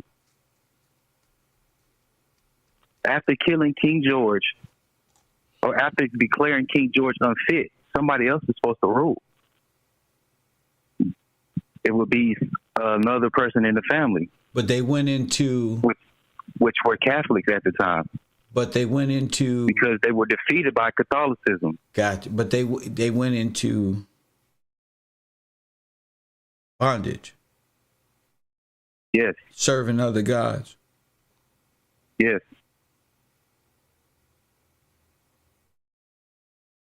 So once they got their heir in power, they changed the entire system. And they did that by way of decrees, laws, amendments. Yes, amendments. Amendments to the law. Yes. And propaganda authorizing a reason to amend the law. Had to keep up with the sign of the times, but God's law doesn't change. It's forever and ever, right? Yes. And they got the whole staging of events from the Battle of the Clans. Go ahead. So with the battle, oh, wait a minute. So with the battle they're all reenacting the Battle of the Clan. Yes, because the Battle of the Clans wasn't. The Battle of the Clans was a staged event. So they had 30 members of each side go into like a staged fight. The Chechen side had 30. The McKay side had 30. 19 from the Chechen side were killed. 29 out of the 30 for the McKay side were killed. But it was all a staged event. So is that the red and blue? Can be, huh? I have to look. I'll check and see. Since that's the, that's the war cry all the time. Red versus blue, blue versus red. Yeah. Yeah, I had to run that by you though, bro, because that's... I'm bugging out. I'm on George Washington, the corporate. And I'm just bugging out how it says region or of origin, ancient Greece. Now this is George Washington. I want the George given name. The name comes from ancient Greece. Yeah, that ain't. Were the Greeks the French? Yeah. So they. What did I say? That's crazy. All French. Oh. Yeah, you know what? You know why I asked you that too? Because I'm looking, because my last name is French. Right. So I can find where they say, well, it's an ancient last name that goes all the way back to the Greeks. But if the Greeks weren't real, the Greeks would be the French. Of course they would. I always meant to ask you that. I never remember though. It's never further back in time the way they did here, and placed themselves as Greeks the way they placed themselves as Romans. Right. That's all they did, because all of their gods are the same. Facts. Oh man.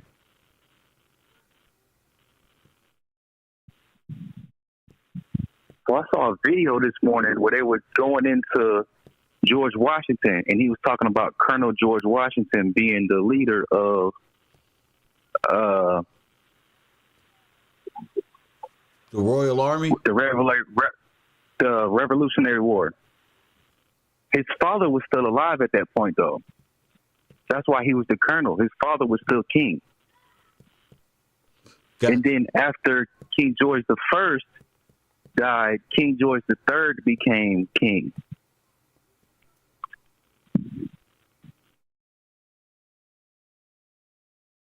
It was. I don't think that any time Colonel George Washington was actually king. His father was king the whole time, and then Colonel George Washington's son became king.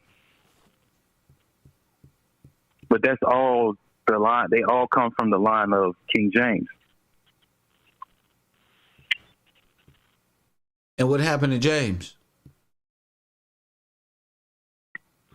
He died from like tuberculosis, but I remember at one time I told you he really was poisoned. That's what the rumor is. He was poisoned. Right. Yeah. He was poisoned.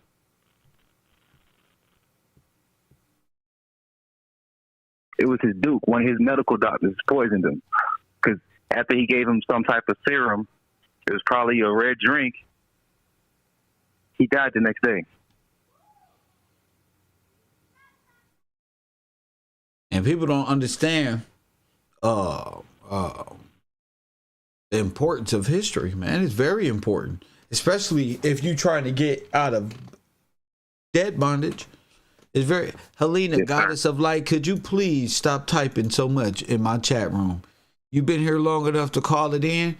Call it in. Do not troll with multiple conversations at the same time. That's how you end up on timeout. And even worse, Bungalow 54. Thank you. Go ahead, bro. Because this information, she talking about some America is whatever the case is. We talking about King George and royalty and how Mickey Mouse ended up with a whole family's estate. Is that the estate of the Virginia Company? Yes, it is. Yeah, in all actuality, Disney World could be a small Vatican. Yeah, that's what I was gonna say. Disney World is like the Pope. Yeah. Did you see that picture I put in the Discord where it said Mickey Mouse as King George? Yeah, that was crazy. That comes from a chess set where Mickey Mouse was King George Washington, and you got Minnie as the queen. She's holding up the American flag with the 13 stars on it, which is the Virginia Company. Yes. Correct? Yes. Which is the Virginia Company, which is the joint stock company owned by King George. Yes.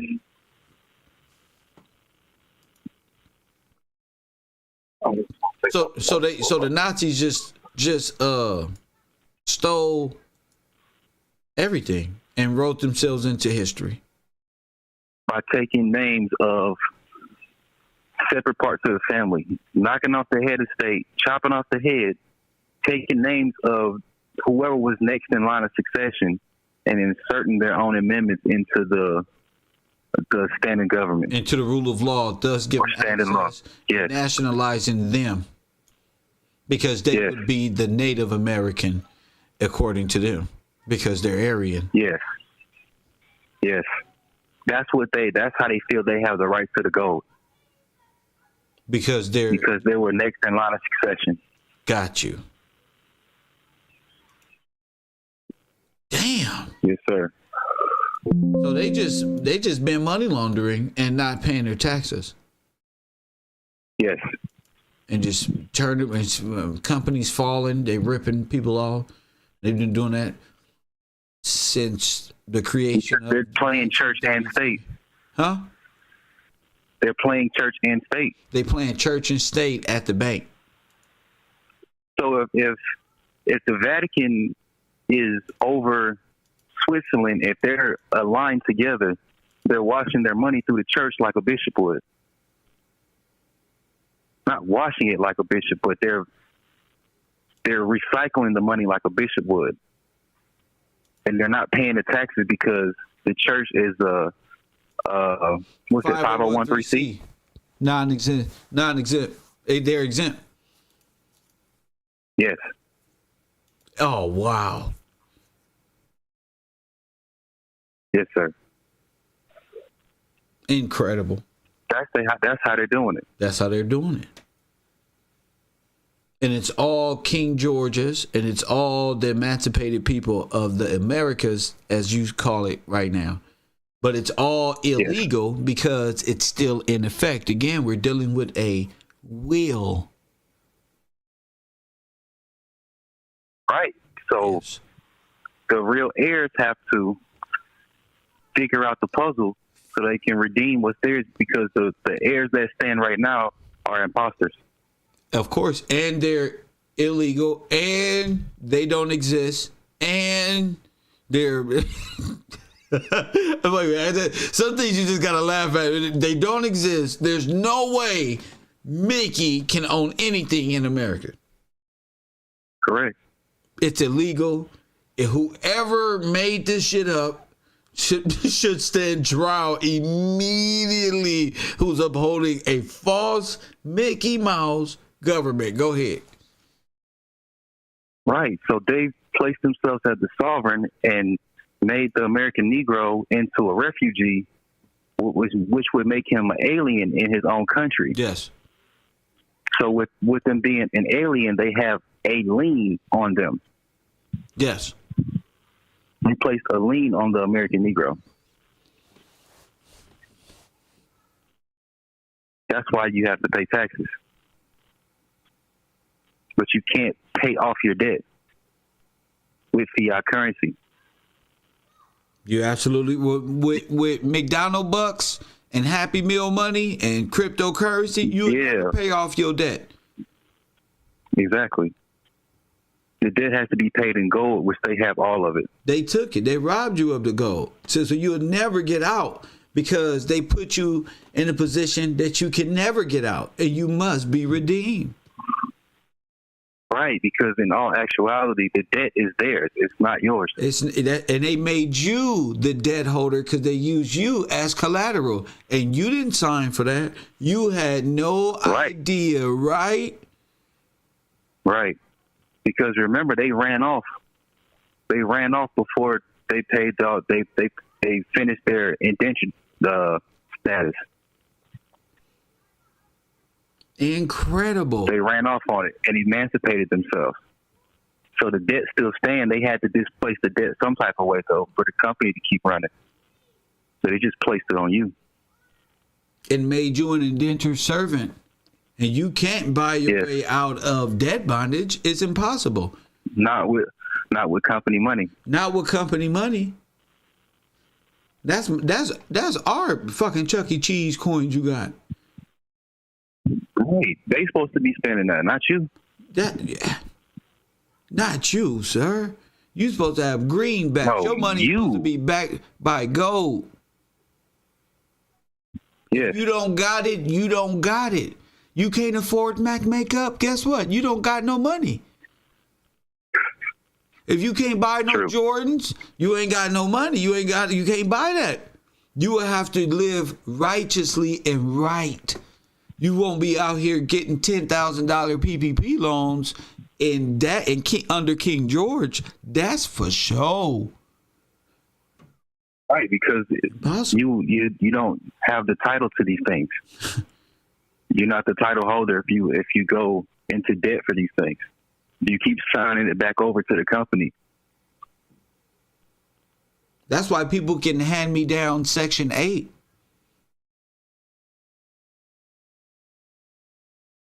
Those are poverty bars.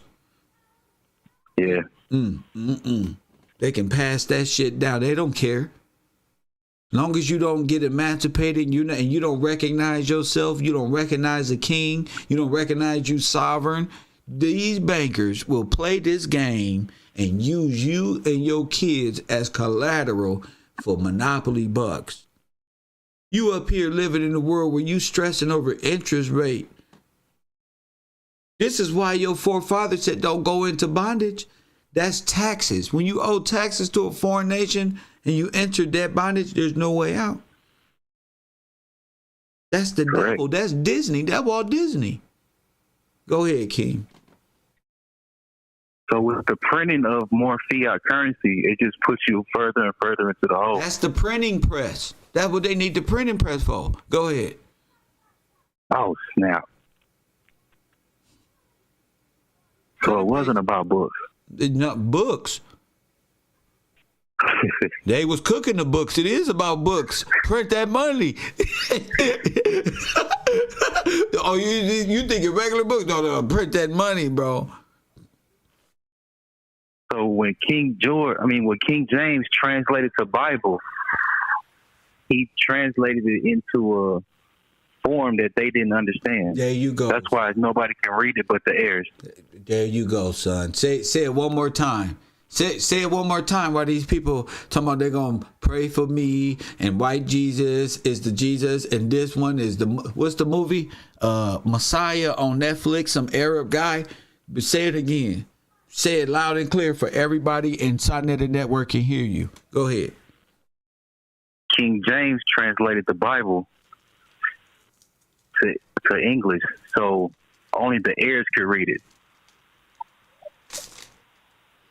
Not the imposters.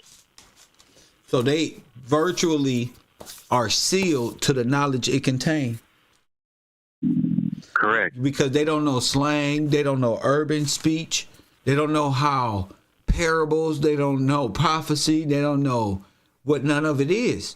So they just have to create theater like Adolf Hitler and scream and yell and do a bunch of stuff, right? Right. That's why they were saying that only the line of Judah can read the scrolls, because he is an heir to King James, the writer. That's right. And so the heir, he's the Redeemer. That's the one spoken about by Jesus in John 16. I keep telling you. Praise God, man. That's the heir that's spoken about, that Jesus talks about in John 16, because the heir going to be able to explain it in history. He going to be able to, he said he going to guide you into all truth. Jesus say, I stand judged because the prince of this world is judged. Trust me. That's what he say. It's what it is. Ain't no way around it. We got the Nazis on trial. We showing YouTube right now. We not just on no rap shit. We could talk about rapid chase view. That's not important. All that shit ain't important. Not to me. Because I know what I'm looking for. I know what I'm fighting for. I know what I'm speaking for. And I know why people are here paying attention. So I am not tripping off of nothing. I'm not tripping. As I wake up, the world wakes up, and they wake up. They just passed a bill that say they got a truth czar running around, a truth person. Say you can't even tell the truth no more. A minister of truth. They say they watching everything now. They been watching. Wow. Yeah, they been watching. It's been all over the news, man. This shit is just hilarious. But thinking about this shit, bro, for the last 2 years has really shown me how God works and how these storylines was put in a way that they couldn't understand. Would you call them parables, slang? Yes. Simple, yet mysterious, prophetic, all type of things. They have no idea the Bible talking about you. The Bible describing them, and they teaching you.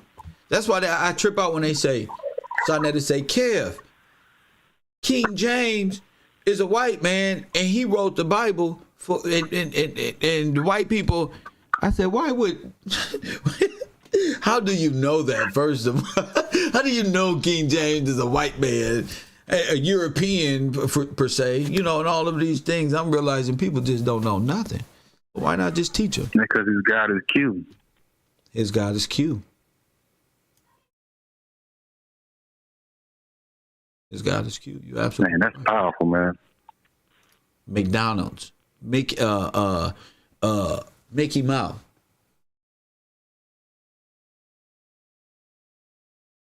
He don't have no idea either.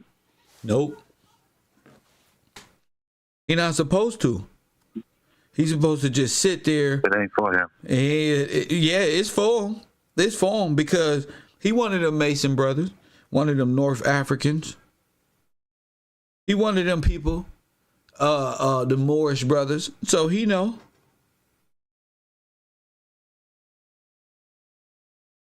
He know big time. You know, people just, they got a life that they live, and we got a life that we live. This is truly a good versus evil battle, and they already lost. Swearing on. You heard me? Yeah. They already lost, so ain't even no need for them to keep fighting and kicking up no dust, because all they shame is all over the internet. All of it. You can't even deny it no more. Everything a nigga said was gonna happen to them, they all fell down and crumbled, because that's the mindset that got these people on this internet tripping. You got grown-ass men talking about what we gonna do for the youth. I'm watching Mav Hoffa and Hassan Campbell. I said, look at this shit. Turn this shit off. This is ridiculous. These two, is more youth and the speaker for the youth. And not right now. Not right now. Incredible. Right, because like Ms. Lang said, the youth are learning from you. We don't have to worry about them in the sense that they do. Right. They learn the truth as we are. Facts. I got a video I'm about to play. If I'm still on, call me back, man. We got some research to get to in the back. Oh yeah, for sure, dude. That's incredible. Thank you for that, bro. No problem, bro. See, said ain't playing. Said is like, Kev, we got to get to this is the most important information that's out there. You know? So let me show you Kermit Roosevelt, Adolf Hitler, Walt Disney. I guess they're acting and their similar stances and how they speak. So this is going to be just a video I just found. This is going to be good. Let me see this. There is written in the Constitution of the United States that Congress has the right to coin, issue, and regulate the value of money. That's good Americanism, and it's good enough for me.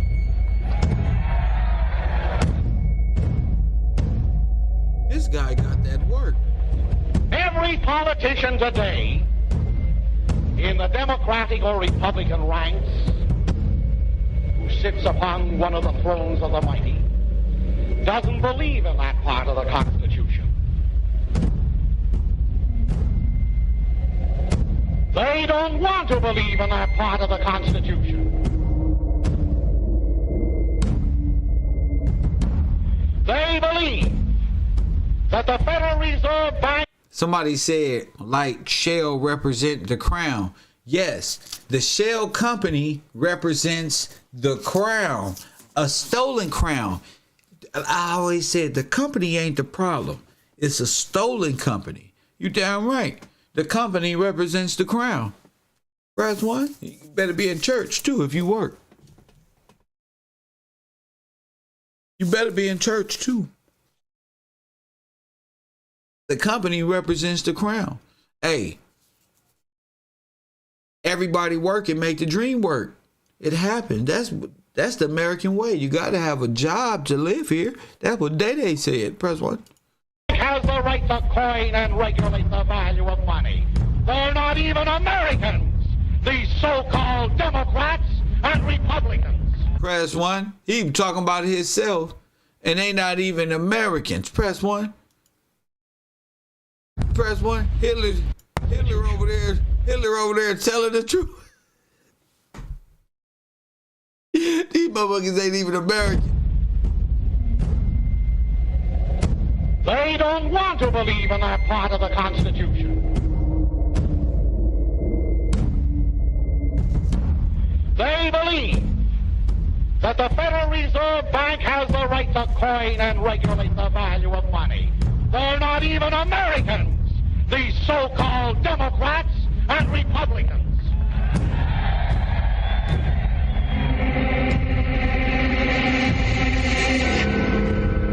And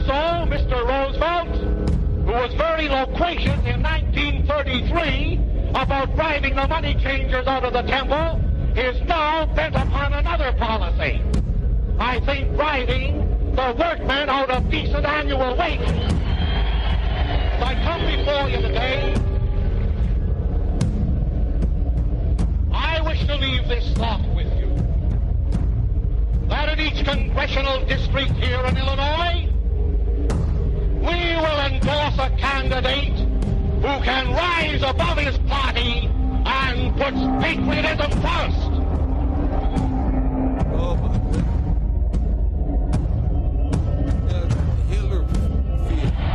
My dear friends, that among other things in the National Union for Social Justice, we are Christian insofar as we believe in Christ's principle of love your neighbor as yourself, and with that principle, I challenge every Jew in this nation to tell me that he does not believe in it. Oh my goodness. Because over here arguing with theyself.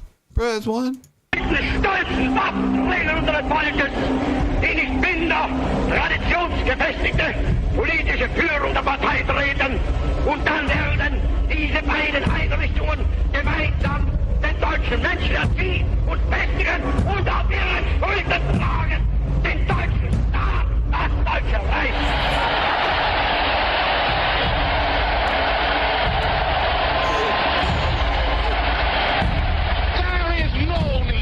Of communizing all the factories and the fields and the forests and the mines under a new kind of God made of flesh and blood and clay and hatred. Oh my goodness. Oh my goodness. Here's Lucifer rising here.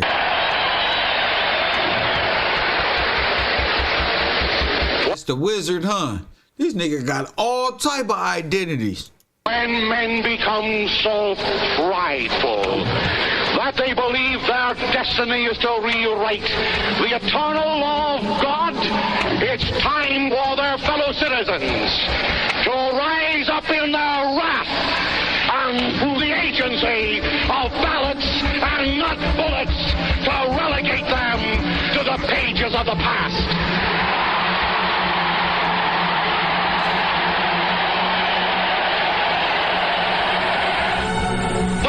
Under your congressional district presidents, form your battalions, take up the shield of your defense, unsheathe the sword of your truth, and carry on in Illinois so that the communists on the one hand cannot scourge us, and that the modern capitalists on the other. This nigga, he was playing so many sides. Meanwhile, they in the back sneaking off with the gold. Press 1. Cannot plague us.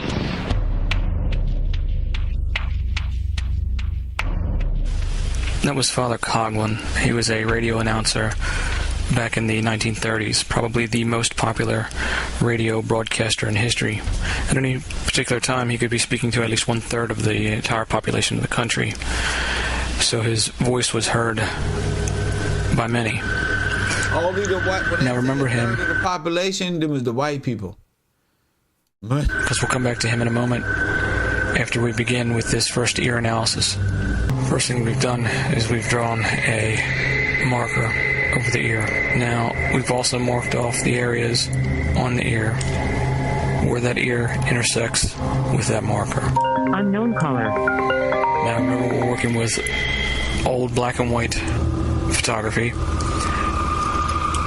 so we're going to have a more of a dulled edge, so you won't be that exact. Plus the non-studio settings of the other one that we're going to show in a minute, you'll see there's a slight difference, but nevertheless you can still see that the structure and everything will match the markers. Now, let's change the opacity. I shall see the other ear underneath it.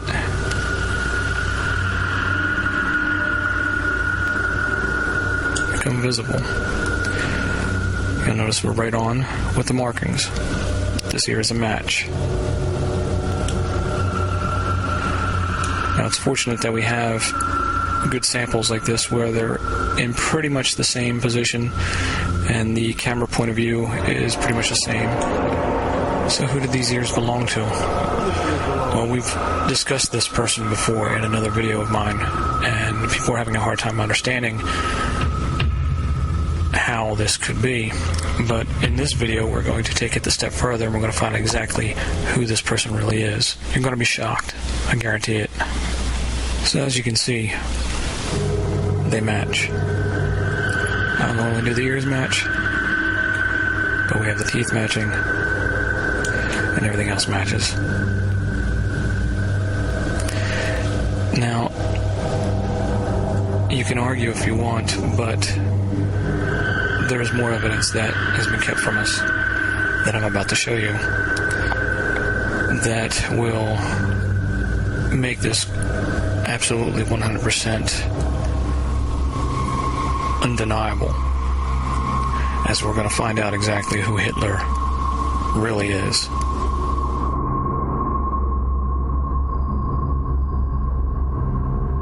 The new social order or the New Deal. All the images that you see in this video I will make available for download on Wall of War. Bless our white brothers. These are the grandchildren of these fools. First one, God bless them for making these types of videos. Because Lord knows I don't have the payroll. Press one, I ain't got the time. I just smoke and I know what's come.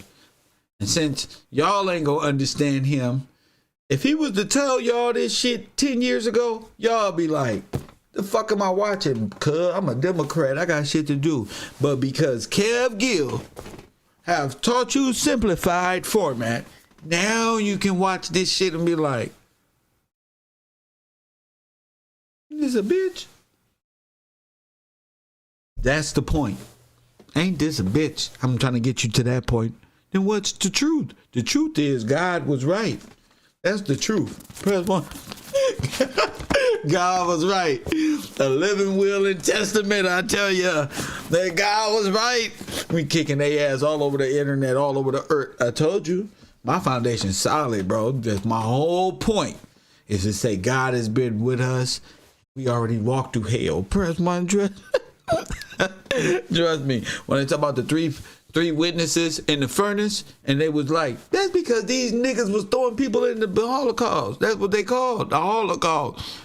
Caustic people. Press one. And you'll be able to do your own ear evaluations to verify my findings. So as I began researching for this video project, looking specifically at Hitler and the people around that era, I came across Father Coughlin that you saw in the beginning. Something about him struck me as familiar, and maybe this will clue you in to where I went to next. The presidential election approaches. A Roman Catholic priest, for the first time in American history, is seriously involved in national politics. That pose right there was the first one that caught my attention, with the wrist facing outward and the clenched fist. The next one that really caught my attention, you'll see in a moment. God hates the hypocrite!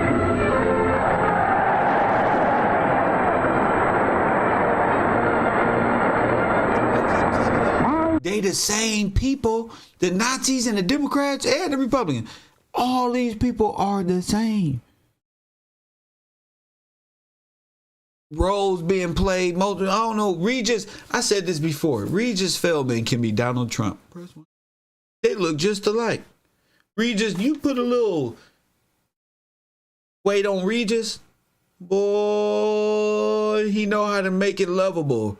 I love some Regis Feldman. Press one. See what I'm saying? You don't know who the fuck is fuck. I still don't know who the fuck is who. I can see why I like him, because I always like Regis. Regis is the Good Morning America. Press one. My whole life, I'm like, that's Regis in there talking. Man, that old man show is cool. As I headed off to school in my poor neighborhood, and he was rich with a rich clothes on and all type of shit. Press one. But if for some reason so he looked like Regis to me. As long as you shall permit a little handful. That one right there with the downward beating of the hands and the sharp motion. that caught my eye as well. Now, if you know anything about Hitler, you know the history about how he had his photographer Hoffman record him doing speeches beforehand so he could practice the hand moves and his gestures. So he had everything planned out when he did his speech. This hand gesture, both of those, reminded me completely of Hitler. And here's some comparisons to show you. Father Charles Edward Coughlin today is far more than just a voluble voice over the radio. Die Jugend ist unverschrieben. Es lebe die nationalsozialistische Bewegung. Es lebe Deutschland zu tun. Die höchste Verkörperung. So when I saw those, I decided to compare Coughlin's ears and Hitler's ears together to do a comparison to see if what I suspected was true. And I'll let you decide. As you can see here, we have 3 years to evaluate. First thing that we do when we do the 48, they better not match Dante's ears, kid. They better not match yours, kid. evaluation is we draw a grid over the ear. The second thing we'll do is we will draw intersecting points where the ear crosses the lines. Now, as you can see, there's a shadow inside the ear here. You have to be very careful depending upon the light source, what direction it's coming from. Also, depending upon what film they're using and what the technology was at the time this photograph was taken, you're going to have conditions that will change the look of the edge. A softer edge in the more older photographs, a sharper edge in the more modern digital photographs. Now the shadows, you can see this shadow here is being cast from this edge of the ear. So the light source we know is coming. We're going to be, I think we should change. Somebody said, I can't wait till you do 9/11, Kev. When you do 9/11, when you do it, I'm going to smoke a blunt. Press one, I swear. Everybody want to know what happened at 9/11. That's just from behind the photographer on the right-hand side in the direction downward and across the ear. It's casting the shadow. So don't get confused with the shadow being an edge of the ear, because it's not. You can see that the edge is right inside here. Now, we'll take this grid and we're going to duplicate it. Now we have 2 of them now. Same grid, same. Bring it over to this ear. Position it. And you can see we match. The slight difference of the angle of the head throws this one off just slightly, but you can see everything else is a match, so we know that this is the same ear. Now we'll do it again for the 3rd ear. Again, we have another match. We can see that the landmarks of the ear are consistent, so these ears are from the same person. Of these 3 ears, let's start with the middle one.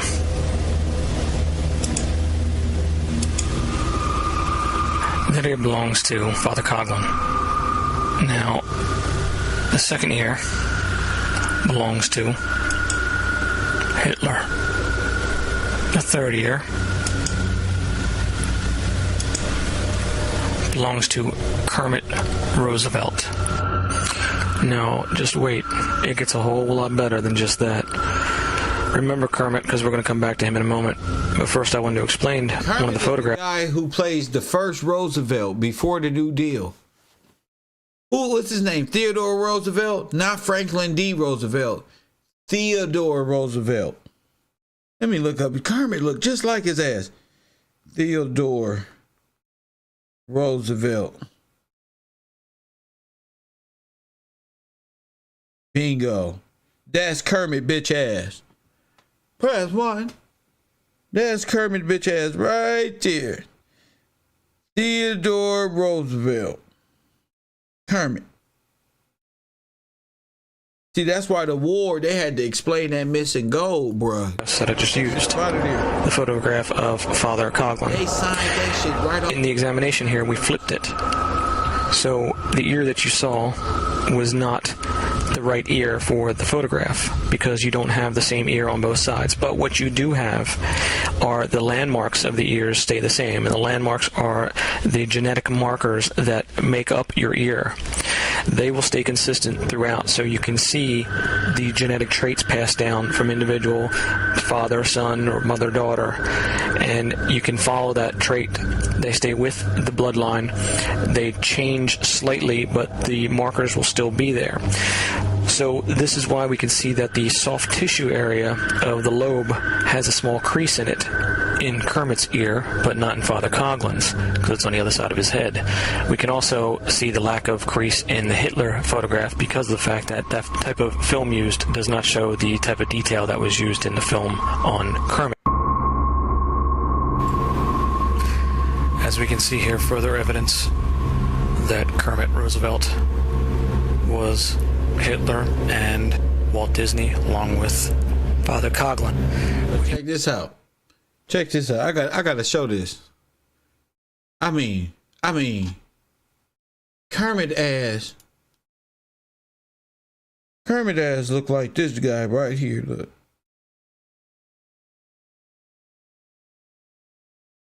I got to put this up because I found him and he played on that movie.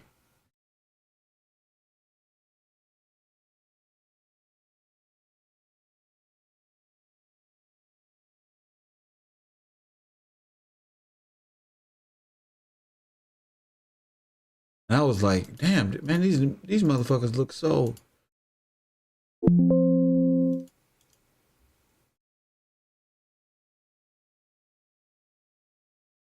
Almost unbearable. Are all these people the same? I don't know. But this is Theodore Roosevelt.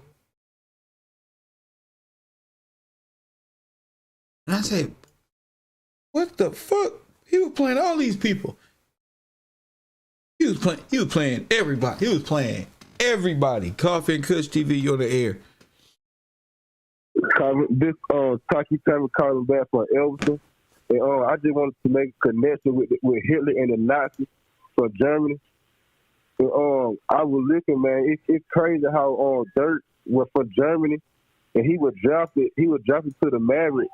And if you go on the internet and look up Maverick, it say you an outsider. It say you ain't from here. It say you an outsider. You ain't from here. He from Germany. The same place Hitler was from. And they let him win all. They let him win all the rings. And then it's crazy how you say you from Disney. And they let him come over here and win rings. That's how I know they got maggots on the ball. Well, thank you for the info. Fucking believable.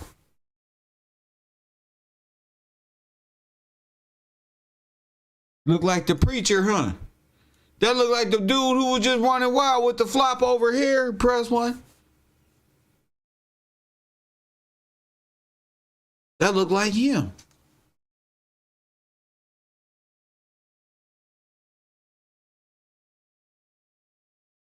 Unknown caller.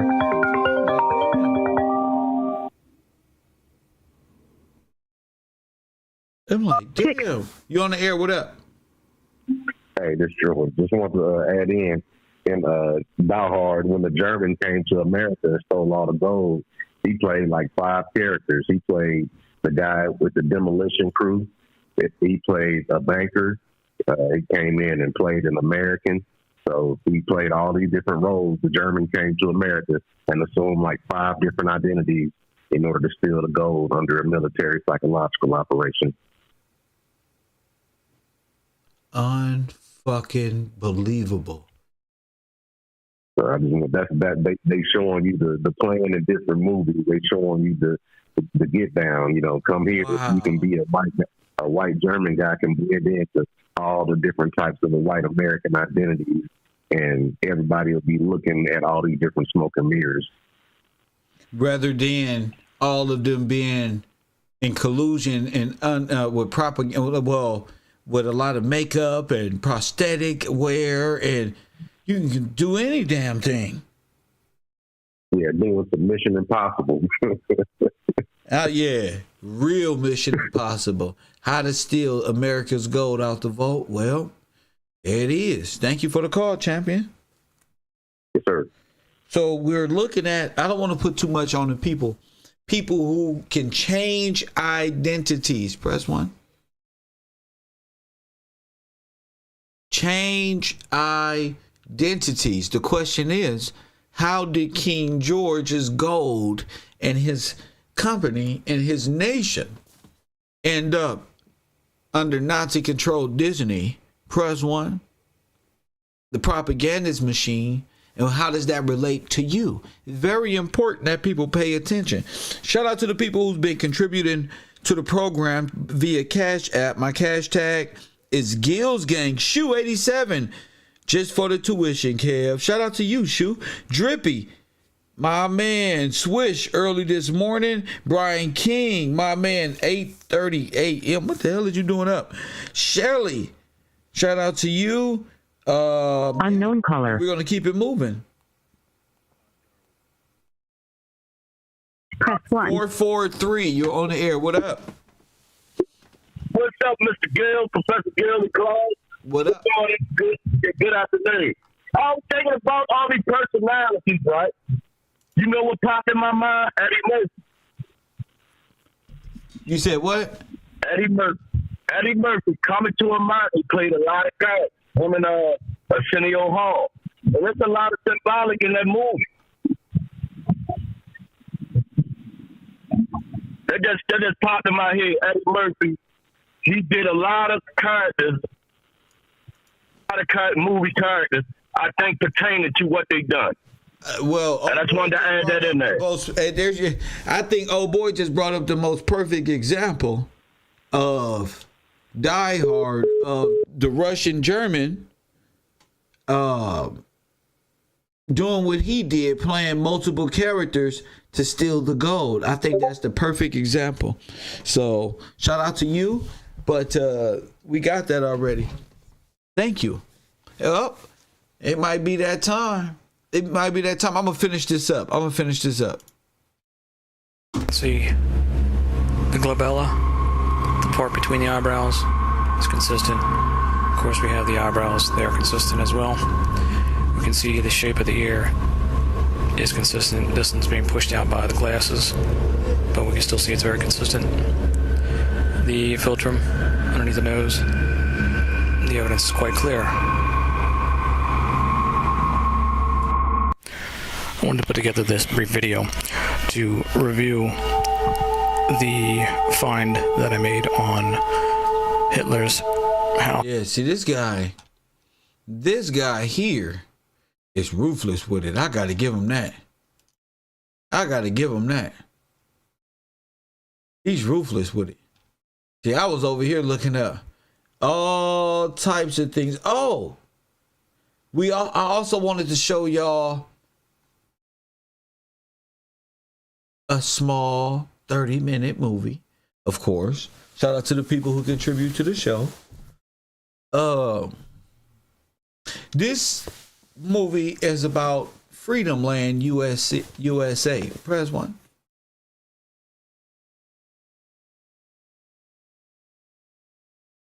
I think we did Tomorrowland. We're going to do Tomorrowland. But Freedom Land, USA. I want to show the people that you've been living in a damn dream world. Press 1. This is like a good show. This is about some good information. Let's see what the people got to say. Let's see. I know people want to call in. Fuck it. You on the air. What up? Yo, say it again. What up, Sad? Yo, so we talking about cinematography and facial prosthetics? Yes.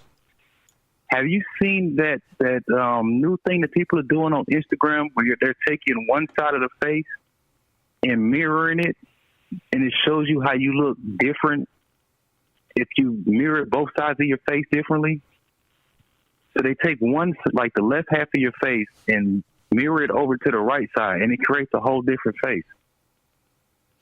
That could be a reason why a lot of these people look the same. So they take half the face, flip it, invert it, and it'll be a total different person. Right. So that's how you take one face and you get three faces. You could do it for your regular. You have your regular face. You have the mirrored image of your left side, and you have the mirrored image of your right side. Cutouts. You can for one face, you can make multiple ones. Yes. Publicity. Yes. Especially with cinematography. Yeah, I got you. Damn, I didn't even. That's why a lot of these pictures look doctored like that. That's why those pictures face look is like real that? clear. Yeah, that's why the faces are so clear on them. It's like what Carino was doing, copy and pasting faces. Got you. Yeah, I just want to throw that in there before you move on to the next video, bro. Thank you for that, my man. Thank you for that. No problem, G.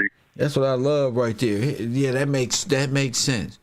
Let's keep going, and we'll continue on. On June 15th, 1959, Disneyland Park celebrated its first major expansion with a television special hosted by Walt Disney himself.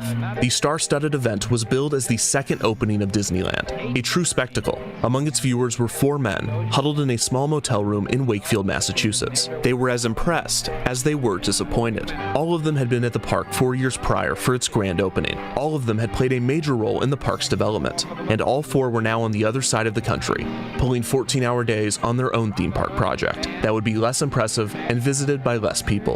In that moment, all but one of them wished they were back at Disneyland. Once the special was over, they turned off the TV, cracked open some beers, and played a few rounds of poker to get their minds where their bodies already were, away from Anaheim. Did we watch this already? So he rarely mentioned it. Best, and a con.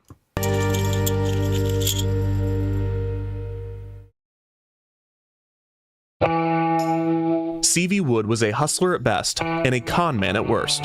He was born on December 17, 1920, in a small town in Oklahoma, although he would often claim that he was from Texas, which he had moved to around the age of 8. His father worked for the Santa Fe Railroad during the height of the Great Depression, but Wood resented the poverty of his youth, so he rarely mentioned it. Wood would claim that he had a degree in engineering from the University of Oklahoma, but there is no proof of this, and many close to him doubted the accuracy of the claim. Despite this, Wood was able to land multiple engineering jobs just by saying he was qualified and hoping that no one checked, which they did not. Even his own name, CV, was not free of Wood's fabrications. CV stood for Cornelius Vanderbilt Wood. Some say it stood for Commodore Vanderbilt Wood, but if someone asked him, his name was C for nothing, V for nothing Wood. He preferred Woody anyways. Woody sold his mistruths and exaggerations with a cartoonish Texas accent.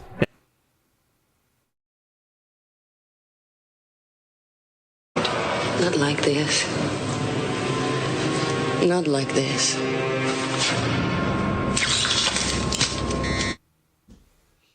And a showman's personality. His biggest fear in life was returning to poverty, and his greatest goal was prominence. He had learned to play life like a poker game. Woody wasn't dealt a good hand, so he learned to bluff, and no one had called him on it. Woody eventually went to work for the Stanford Research Institute, an economic development firm who in 1953 was hired by Walt and Roy Disney to help in the construction of Walt's amusement park. Harrison Buzz Price, an economist at Stanford, and Woody were tasked with finding a location for the park, as well as researching many of the logistics of operating such a business. Woody stepped into his role effortlessly. He casually chatted with landowners and leaked fake leads to the press so no one knew where Walt was intending to purchase land. He was equal parts charming and manipulative. Woody and Buzz Price also conducted possibly the most thorough assessment of amusement parks at the time, and soon C.V. Wood was a qualified expert in his field, more qualified than he had ever been as an engineer. In April 1954, with construction on the park set to begin, Roy Disney asked Wood to leave the Stanford Research Institute and join Disneyland full-time as its general manager and executive vice president. It also made him the park's first employee. He was expected to stay at least through the construction and the first year of operation. Growing up, Woody had developed a close-knit group of friends, which nicknamed themselves the Bombers, after a World War I film that they... Remember I asked y'all how did they get that GoPro footage of World War I? Look. president. It also made him the park's first employee. He was expected to stay at least through the construction and the first year of operation. Growing up, Woody had developed a close-knit group of friends, which nicknamed themselves the Bombers, after a World War I film that they had watched. The Bombers remained friends into their adulthood and constantly hired one another onto their projects. After obtaining his position at Disneyland, Woody did not hesitate in hiring many of his childhood friends and other acquaintances. One bomber, Earl Shelton, would become Disneyland's site manager. One of Wood's former bosses, Fred Schumacher, who had helped develop the 1939 New York World's Fair, would be brought on as a park executive. A former co-worker of Wood's, Van Arsdale France, would join Disneyland to train the park's employees. Joe Fowler, a retired Navy admiral that Wood had worked with while at SRI, was brought on to oversee the construction of the Mark Twain riverboat. It was as if Woody was planning a coup, and Walt grew suspicious of his intentions. Shame! Woody was a man that was always moving forward, climbing the ladder, and being Disneyland's general manager, there was nowhere else for him to go. Walt tended to resent the suits within his organization, as they often limited his creative visions. But Walt soon learned that Wood was on another level. He was willing to do or say anything for the sale. However, as uncomfortable... Press 1, Toy Story. Coop. Toy Story. Make Believe. Military Coop. Toy Story. As Walt was with Woody's business practices, he and Roy needed him, especially when it came to securing sponsors. Unknown caller.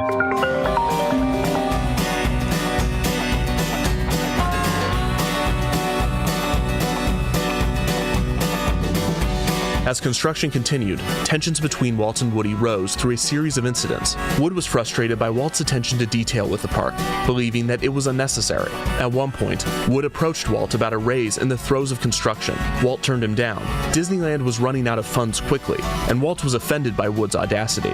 Woody, still believing he deserved a higher pay and now feeling insulted by Walt, secretly set up a series of kickbacks with small vendors who wanted into Disneyland. On top of this, Walt would blame Woody for much of the chaos of Disneyland's opening, referred to as Black Sunday. Walt believed that the lack of crowd control and the many non-operating attractions was the fault of the park's manager. Once Disneyland was open and deemed a success, Woody, in his pursuit of fame, tried to inch himself into the... I ain't visiting no Legoland and nothing. Don't ask me to visit none of this shit. Press 1. When Vice President Richard Nixon was given the key to Disneyland, Wood was the one who presented it. In November of 1955, just a few months after Disneyland's opening, Walt debuted the Mickey Mouse Club Circus. The Mickey Mouse Club. Just outside the park, which Wood was firmly against. After the circus failed to attract guests, Wood suggested that they make changes, which prompted Walt to respond with, quote, "God damn you, this is my circus." Roy was constantly intervening between the two, but from Wood's perspective, he often had to mediate between Walt and Roy. Perhaps Wood's most suspicious move while at Disneyland was the way in which he courted Ron Miller, Walt's son-in-law, at one point convincing Miller that Walt was irrational in his plans for the park, almost as if to draw more of the Disneyland team to his side. Walt might have felt threatened by Wood and the group of followers that he was acquiring within his own organization, fearing that he would be betrayed with Disneyland, as he had with Oswald the Lucky Rabbit and Universal, or with the strike in his own studio. Whether it was Wood's manipulation, Walt's paranoia, or a mix of both remains unclear, but the series of incidents led to Wood's firing in January of 1956. Woody was out of Disneyland, but he did not intend to leave the amusement park business. While he might have lost the hand, he was leaving with an ace up his sleeve.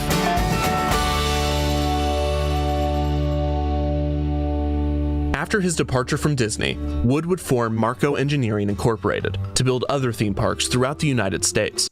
Just like this. Just think every one is a duplicate of the first one.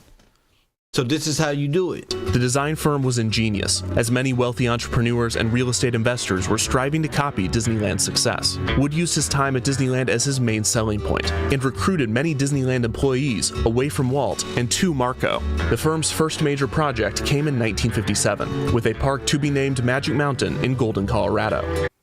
Same people doing the same things, destroying, looking for resources, and using this shit as a cover-up because eventually they all gonna fail. Magic Mountain was planned to be an educational theme park based on Colorado history, with an Indian village and western town. There was also to be a futuristic city of Mars and a fairy tale castle, likely drawing inspiration from a source unrelated to Colorado history. The park would only be constructed partially, with many of the original plans scrapped. After Magic Mountain, Marco would design Pleasure Island in Wakefield, Massachusetts. Keep going. Another park with more than a few similarities to Disneyland. Some even called it the Disneyland of the Northeast. However, the park to truly hold the label, the Disneyland of the East, would be Wood's next project. Van France, who had left Disneyland to work with Wood once again, recalled finishing work on Pleasure Island's first season. Wood had already left the project to pitch a new park to New York. Wood told France to meet him in Manhattan. When he arrived at Wood's hotel room, Woody simply pointed at the table. On top of it sat a check for $13 million. With little more than his Texas charm and Disneyland on his resume, Woody had sold a theme park to the wealthy elite of New York City.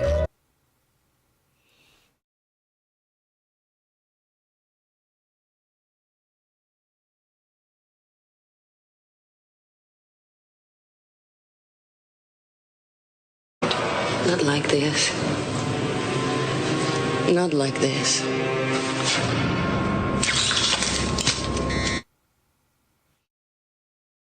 Well, I'm sorry to break it to you. But we're gonna keep it going.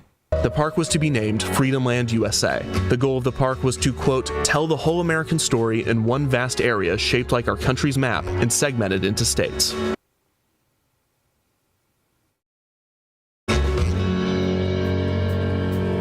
Around 80 acres would be required for the US-shaped park, compared to Disneyland's 60 acres.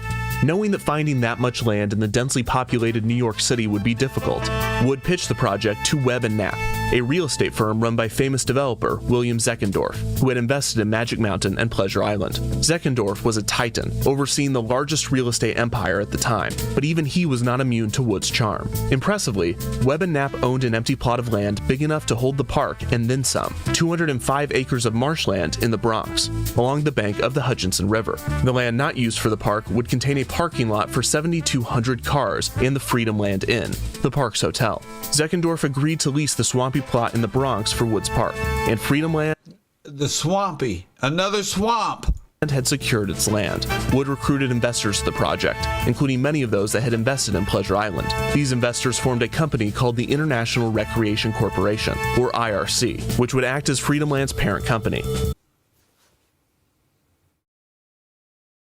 Remember we was watching the other one, and that was the same company that bought the other.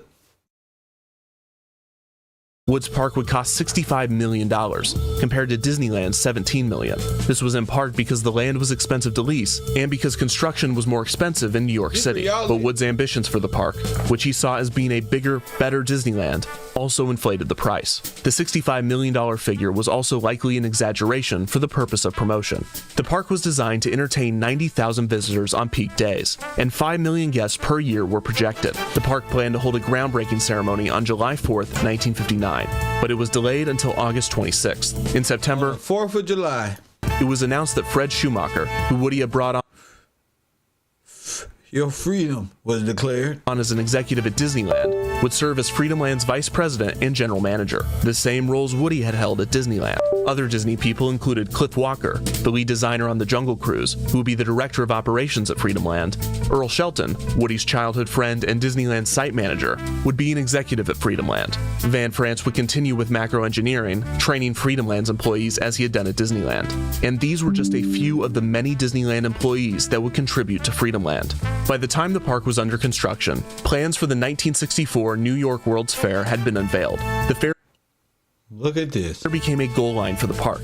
The team believed that the World's Fair would draw massive crowds into New York City, and these crowds would likely spend a day at Freedomland. This belief even influenced Freedomland's advertising, with promotion for the park rolled out nationwide to familiarize the country with Freedomland before they traveled to the fair. Freedomland would miss its June 1st deadline, but would open a few weeks later, on June 19th of 1960. As with Disneyland, what happened on June 19th? That better not be Juneteenth. Press 1. Juneteenth. That better not be the June 19th. 17th. Y'all ain't shit. Y'all ain't shit. Freedomland's debut would be chaotic. The park's pavement was one of the last things to be finished, in a similar situation to Disneyland. At Disney's park, the heels of women's shoes sunk into the asphalt. Freedomland's situation was slightly worse, as the land beneath the park was swampland, with some sections of it having been used as a landfill. By some accounts, this led to springs from old mattresses poking their way up through the pavement and tripping visitors. Also in a parallel to Disneyland, opening day was hot, the water fountains weren't operational, and many of the attractions were roped off. Wood, who had been blamed for Disneyland's botched opening. Thinking y'all free, y'all asses in Freedomland, USA. Y'all ain't shit. You black people in America, y'all take y'all ass home. Fucking our story up. This is not true. Who told you this one? Press one. Y'all ain't shit. The real Juneteenth is the opening of Freedomland, USA, where y'all declared yourself free. From who? The white man. Where you going? With the white man. Where y'all going? To freedom. Where? Freedomland. More like a common denominator rather than an innocent bystander. However, opening day did successfully draw over 60,000 people into Freedomland. New York Mayor Robert Wagner would declare June 19th Freedomland Day. They just laugh at y'all. They just laugh. Shout out to Miss Glover. Yep, here comes the 4th Cavalry stage, right on time.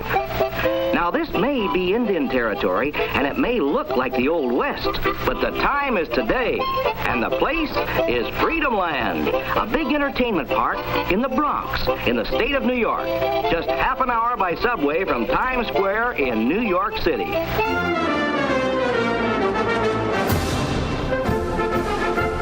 Y'all done went off and started believing this shit. Guests would enter Freedomland as millions had, through New York. The first theme section, named Little Old... How you enter Freedomland? Through New York. Press one. How you enter Freedomland? Same way you enter this motherfucker when you first get here. Guests would enter Freedomland as millions had, through New York. The first theme section, named Little Old New York, was the city in the mid to late 19th century. Old New York was similar to Main Street USA in that it mainly consisted of era-specific shops and modes of transportation. The most advertised of all of the stores was certainly the replica of the first New York Macy's, which sold toys, hats, and other souvenirs. The main attraction of the land was the horseless carriage, an antique cars ride through a mock New England countryside. Arrow Development, the company which had contributed many attractions to Disneyland, was responsible for the antique cars as well as numerous other Freedomland rides. As with Disneyland, Wood recruited sponsors for many of Freedomland's restaurants, shops, and attractions, packing in even more companies than he had with Disneyland. Freedomland also featured costumed actors portraying citizens of the time. Look at Roosevelt. Look, he tried to duck off. You see him right there? Freedomland also featured costumed actors portraying citizens of the time periods. In Little Old New York, a suffragette and a police officer would perform and interact with visitors. After the New York section was Old Chicago. Unlike the broad time period of Freedomland's New York area, Old Chicago was set at a very specific date and time.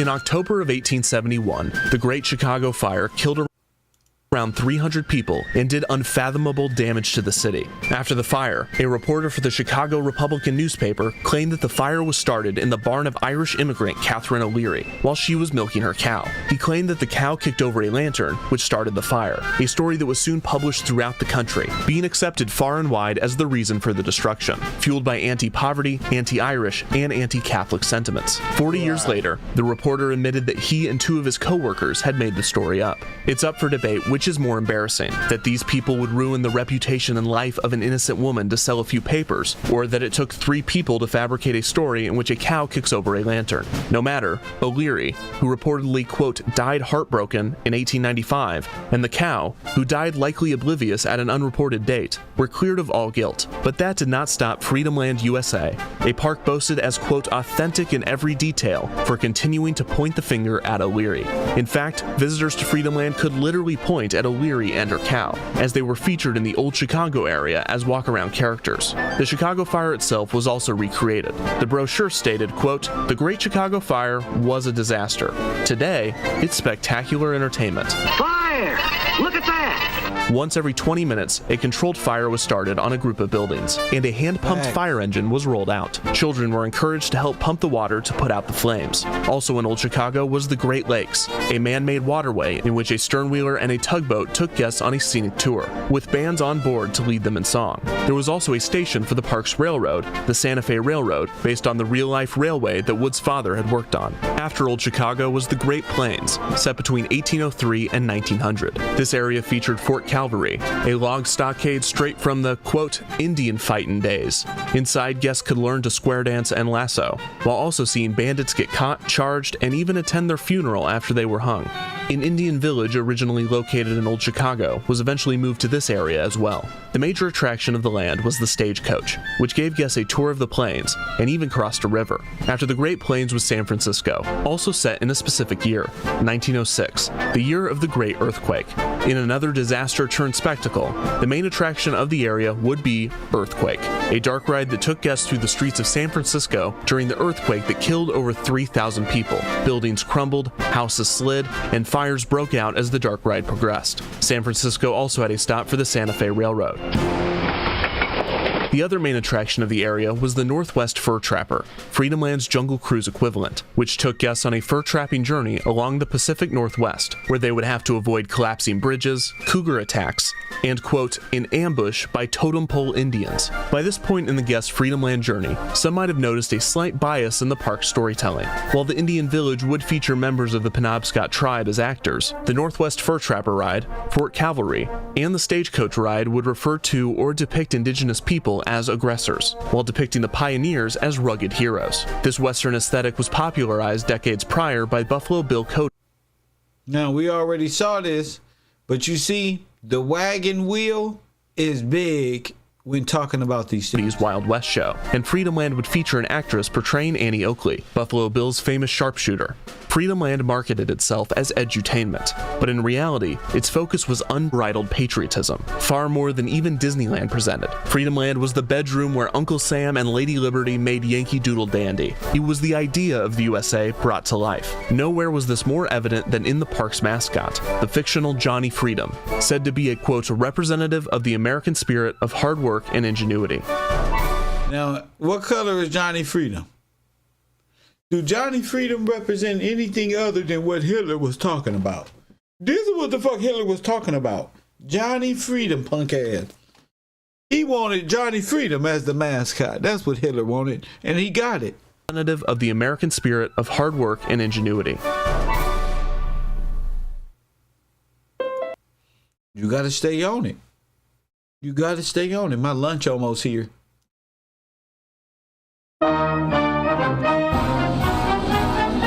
After San Francisco was the Old Southwest, set in 1890, combining three southwestern towns, Tucson, Tombstone, and Santa Fe, into one themed area. Attractions included the Tucson Mining Company Sky Ride, Casa Loca, a tilted house, mine caverns, a two-story dark ride taking guests on a... You know when we was watching those World Fairs movies? Or the fires and the floods, and we keep seeing those wires going across, and they said they was having like circus because they was down. No, nigga. They was at the circus, literally. That was fucking Magic Mountain in Disneyland. Journey through an old mine, and the Santa Fe Opera House and Saloon, which played Western stage shows. When the Santa Fe Railroad passed through the Old Southwest, bandits would often hold up the train. Guests could also send themselves a letter while in the Great Plains that a Pony Express rider would deliver to a post office in the Old Southwest. After the Old Southwest was New Orleans, where every day was Mardi Gras. New Orleans featured multiple dark rides, including Buccaneers, a dark ride that took guests in a ride car dressed like a pirate ship through multiple scenes of pirates and even an encounter with the sea serpent. It is suspected that one of Marco Engineering's former Disneyland employees was made aware of Walt's concept for a pirate walkthrough attraction. It is theorized that the success of Buccaneers influenced the decision to change Disneyland's walkthrough Pirate Wax Museum into a dark ride. Another natural disaster dark ride, named Tornado, took guests on a car ride during a violent twister. You're not in Kansas anymore. Viewing it destroy a family farm. Civil War took guests on wagons through a recreation of famous war scenes. That's y'all history. Look. They go y'all history right here at the World Fair. Press 1. Press 1. We got you. We got you. Y'all history is right into a dark ride. Another natural disaster dark ride, named Tornado, took guests on a car ride during a violent twister, viewing it destroy a family farm. Civil War took guests on wagons through a recreation of famous war scenes, using primitive animated figures. This was one of the park's most popular attractions, and it was partially created to capitalize off of the centennial of the Civil War, which would be celebrated from 1961 to 1965. New Orleans also featured an Aero Development Danny the Dragon ride, as well as the King Rex Carousel. The area was often referred to as Freedomland's Fantasyland equivalent. The seventh and final land of Freedomland was Satellite City, labeled as the future. The brochure stated, quote, "Freedomland has taken you on a tour of America's past. In Satellite City, you can step right into its future." This space-age land was geographically located in Freedomlands, Florida, and many of the attractions were tied to the rocket launch site at Cape Canaveral. Attractions included the blast-off bunker, an educational walkthrough of a Cape Canaveral control room with a simulated launch sequence, a moving sidewalk, and the Satellite City Turnpike, a sports car kiddie ride showcasing the future of highways, similar to Disneyland's Autopia. Satellite City's most striking attraction was the Braniff Space Rover, a flight simulator that was a combination of Disneyland's Rocket to the Moon and Circarama attractions, giving guests views from above Earth, specifically of South America and the United States. The show building resembled an enormous UFO, straight from the movies of the day. The park also had its own soundtrack, with original arrangements and songs for each land. Freedomland, with its 7 themed areas and over 40 attractions, was impressive. While it clearly followed the Disneyland model, there were plenty of unique and innovative experiences that set Freedomland apart. The major difference in its scale was Wood's attention to detail. He brought the philosophy he had while at Disneyland with him to Freedomland. He believed that park guests focused on the big picture and not the tiny details. So while Freedomland was bigger than Disneyland, it lacked the depth that came from Walt's perfectionist nature and the talent of his artists. But Wood might not have been completely wrong, as many visitors who had visited both parks believed Freedomland was just as good, if not better, than Disneyland. Freedomland seemed well positioned to be a success. It had plenty of attractions, space, and promotion, but there was one major problem that the park would face. It would have They actually lived at that place. Like cowboys, they lived like they was really there. That's where y'all be thinking they cowboys and Indians. No, they was living there. The employees lived there. Press 1. Y'all didn't know that. A lot of these people woke up and put on cowboy boots every day to go to work.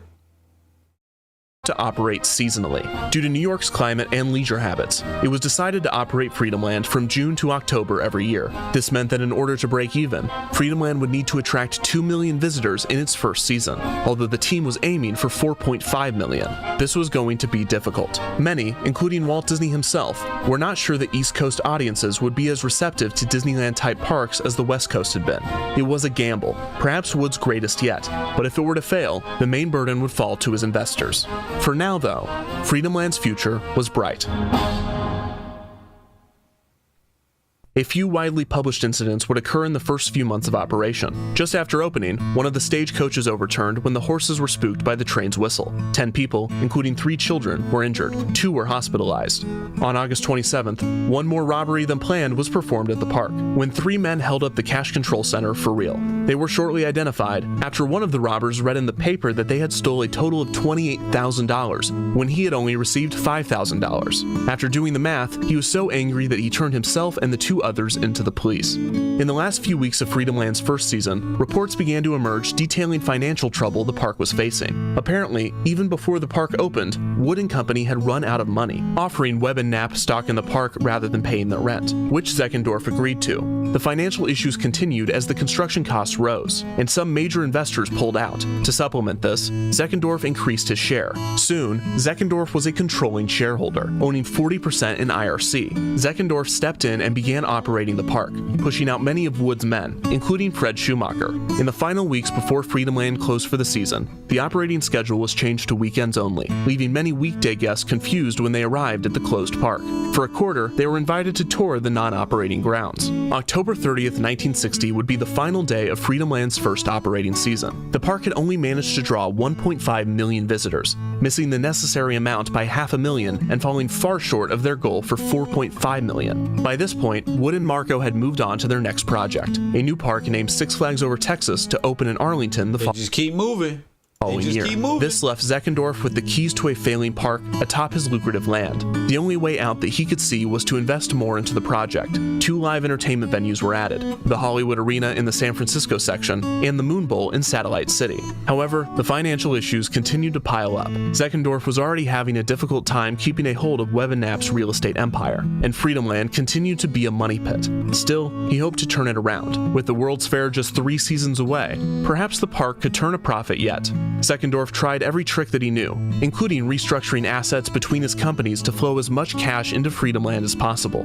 Ambitious plans for a Freedomland Inn were scrapped, and cheap amusements were added in an attempt to make a few quick bucks. Nothing seemed to work, and the park continued to lose money. After the 1962 season, the Tornado Dark Ride was sold to Kennywood in Pennsylvania, and other rides were put up for sale. Webb and Knapp began to auction the unused land surrounding Freedomland as Zeckendorf's empire continued to crumble. Zeckendorf tried to extend Freedomland's operating season, opening in late April for the 1963 season and even considering putting on Christmas and winter activities. These would not come to fruition. On May 16, 1964, Freedomland would open for its 5th season. As the opening approached, rumors circulated that Freedomland might be sold and moved to Florida, although park officials stated that they were optimistic about their future in New York, especially since the World's Fair had opened the previous month.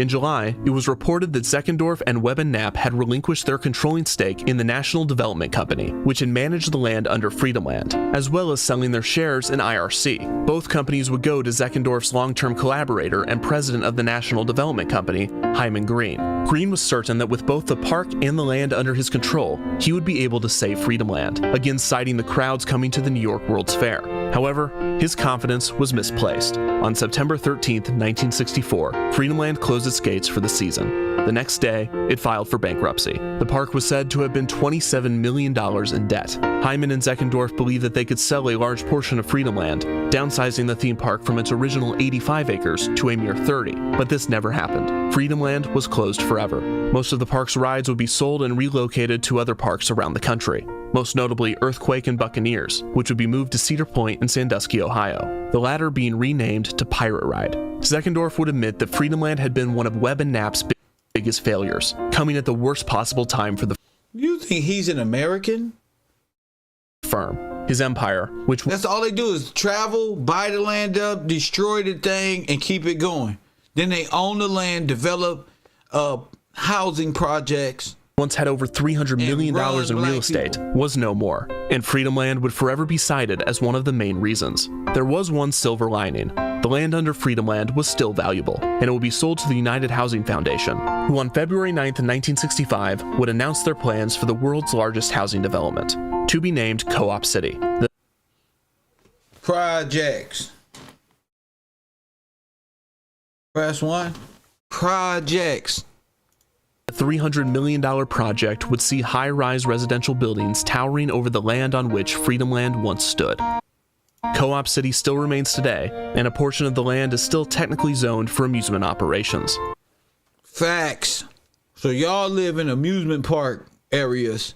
Y'all don't even know what the fuck going on. Lord have mercy. Lord have mercy. Well, I tell you what. I'm going to go eat my lunch. I hope on this Sunday you learned something. I hope you prepare for the week. We got good information, solid information, fun information, conspiracies, facts, all type of things to keep the people engaged. Only thing I ask is that you participate. Hit that like button, subscribe to the channel, and stay tuned. We got a lot on the way. Shout out to the people who supported the broadcast. Shout out to people who hit the like button already. And as always, family,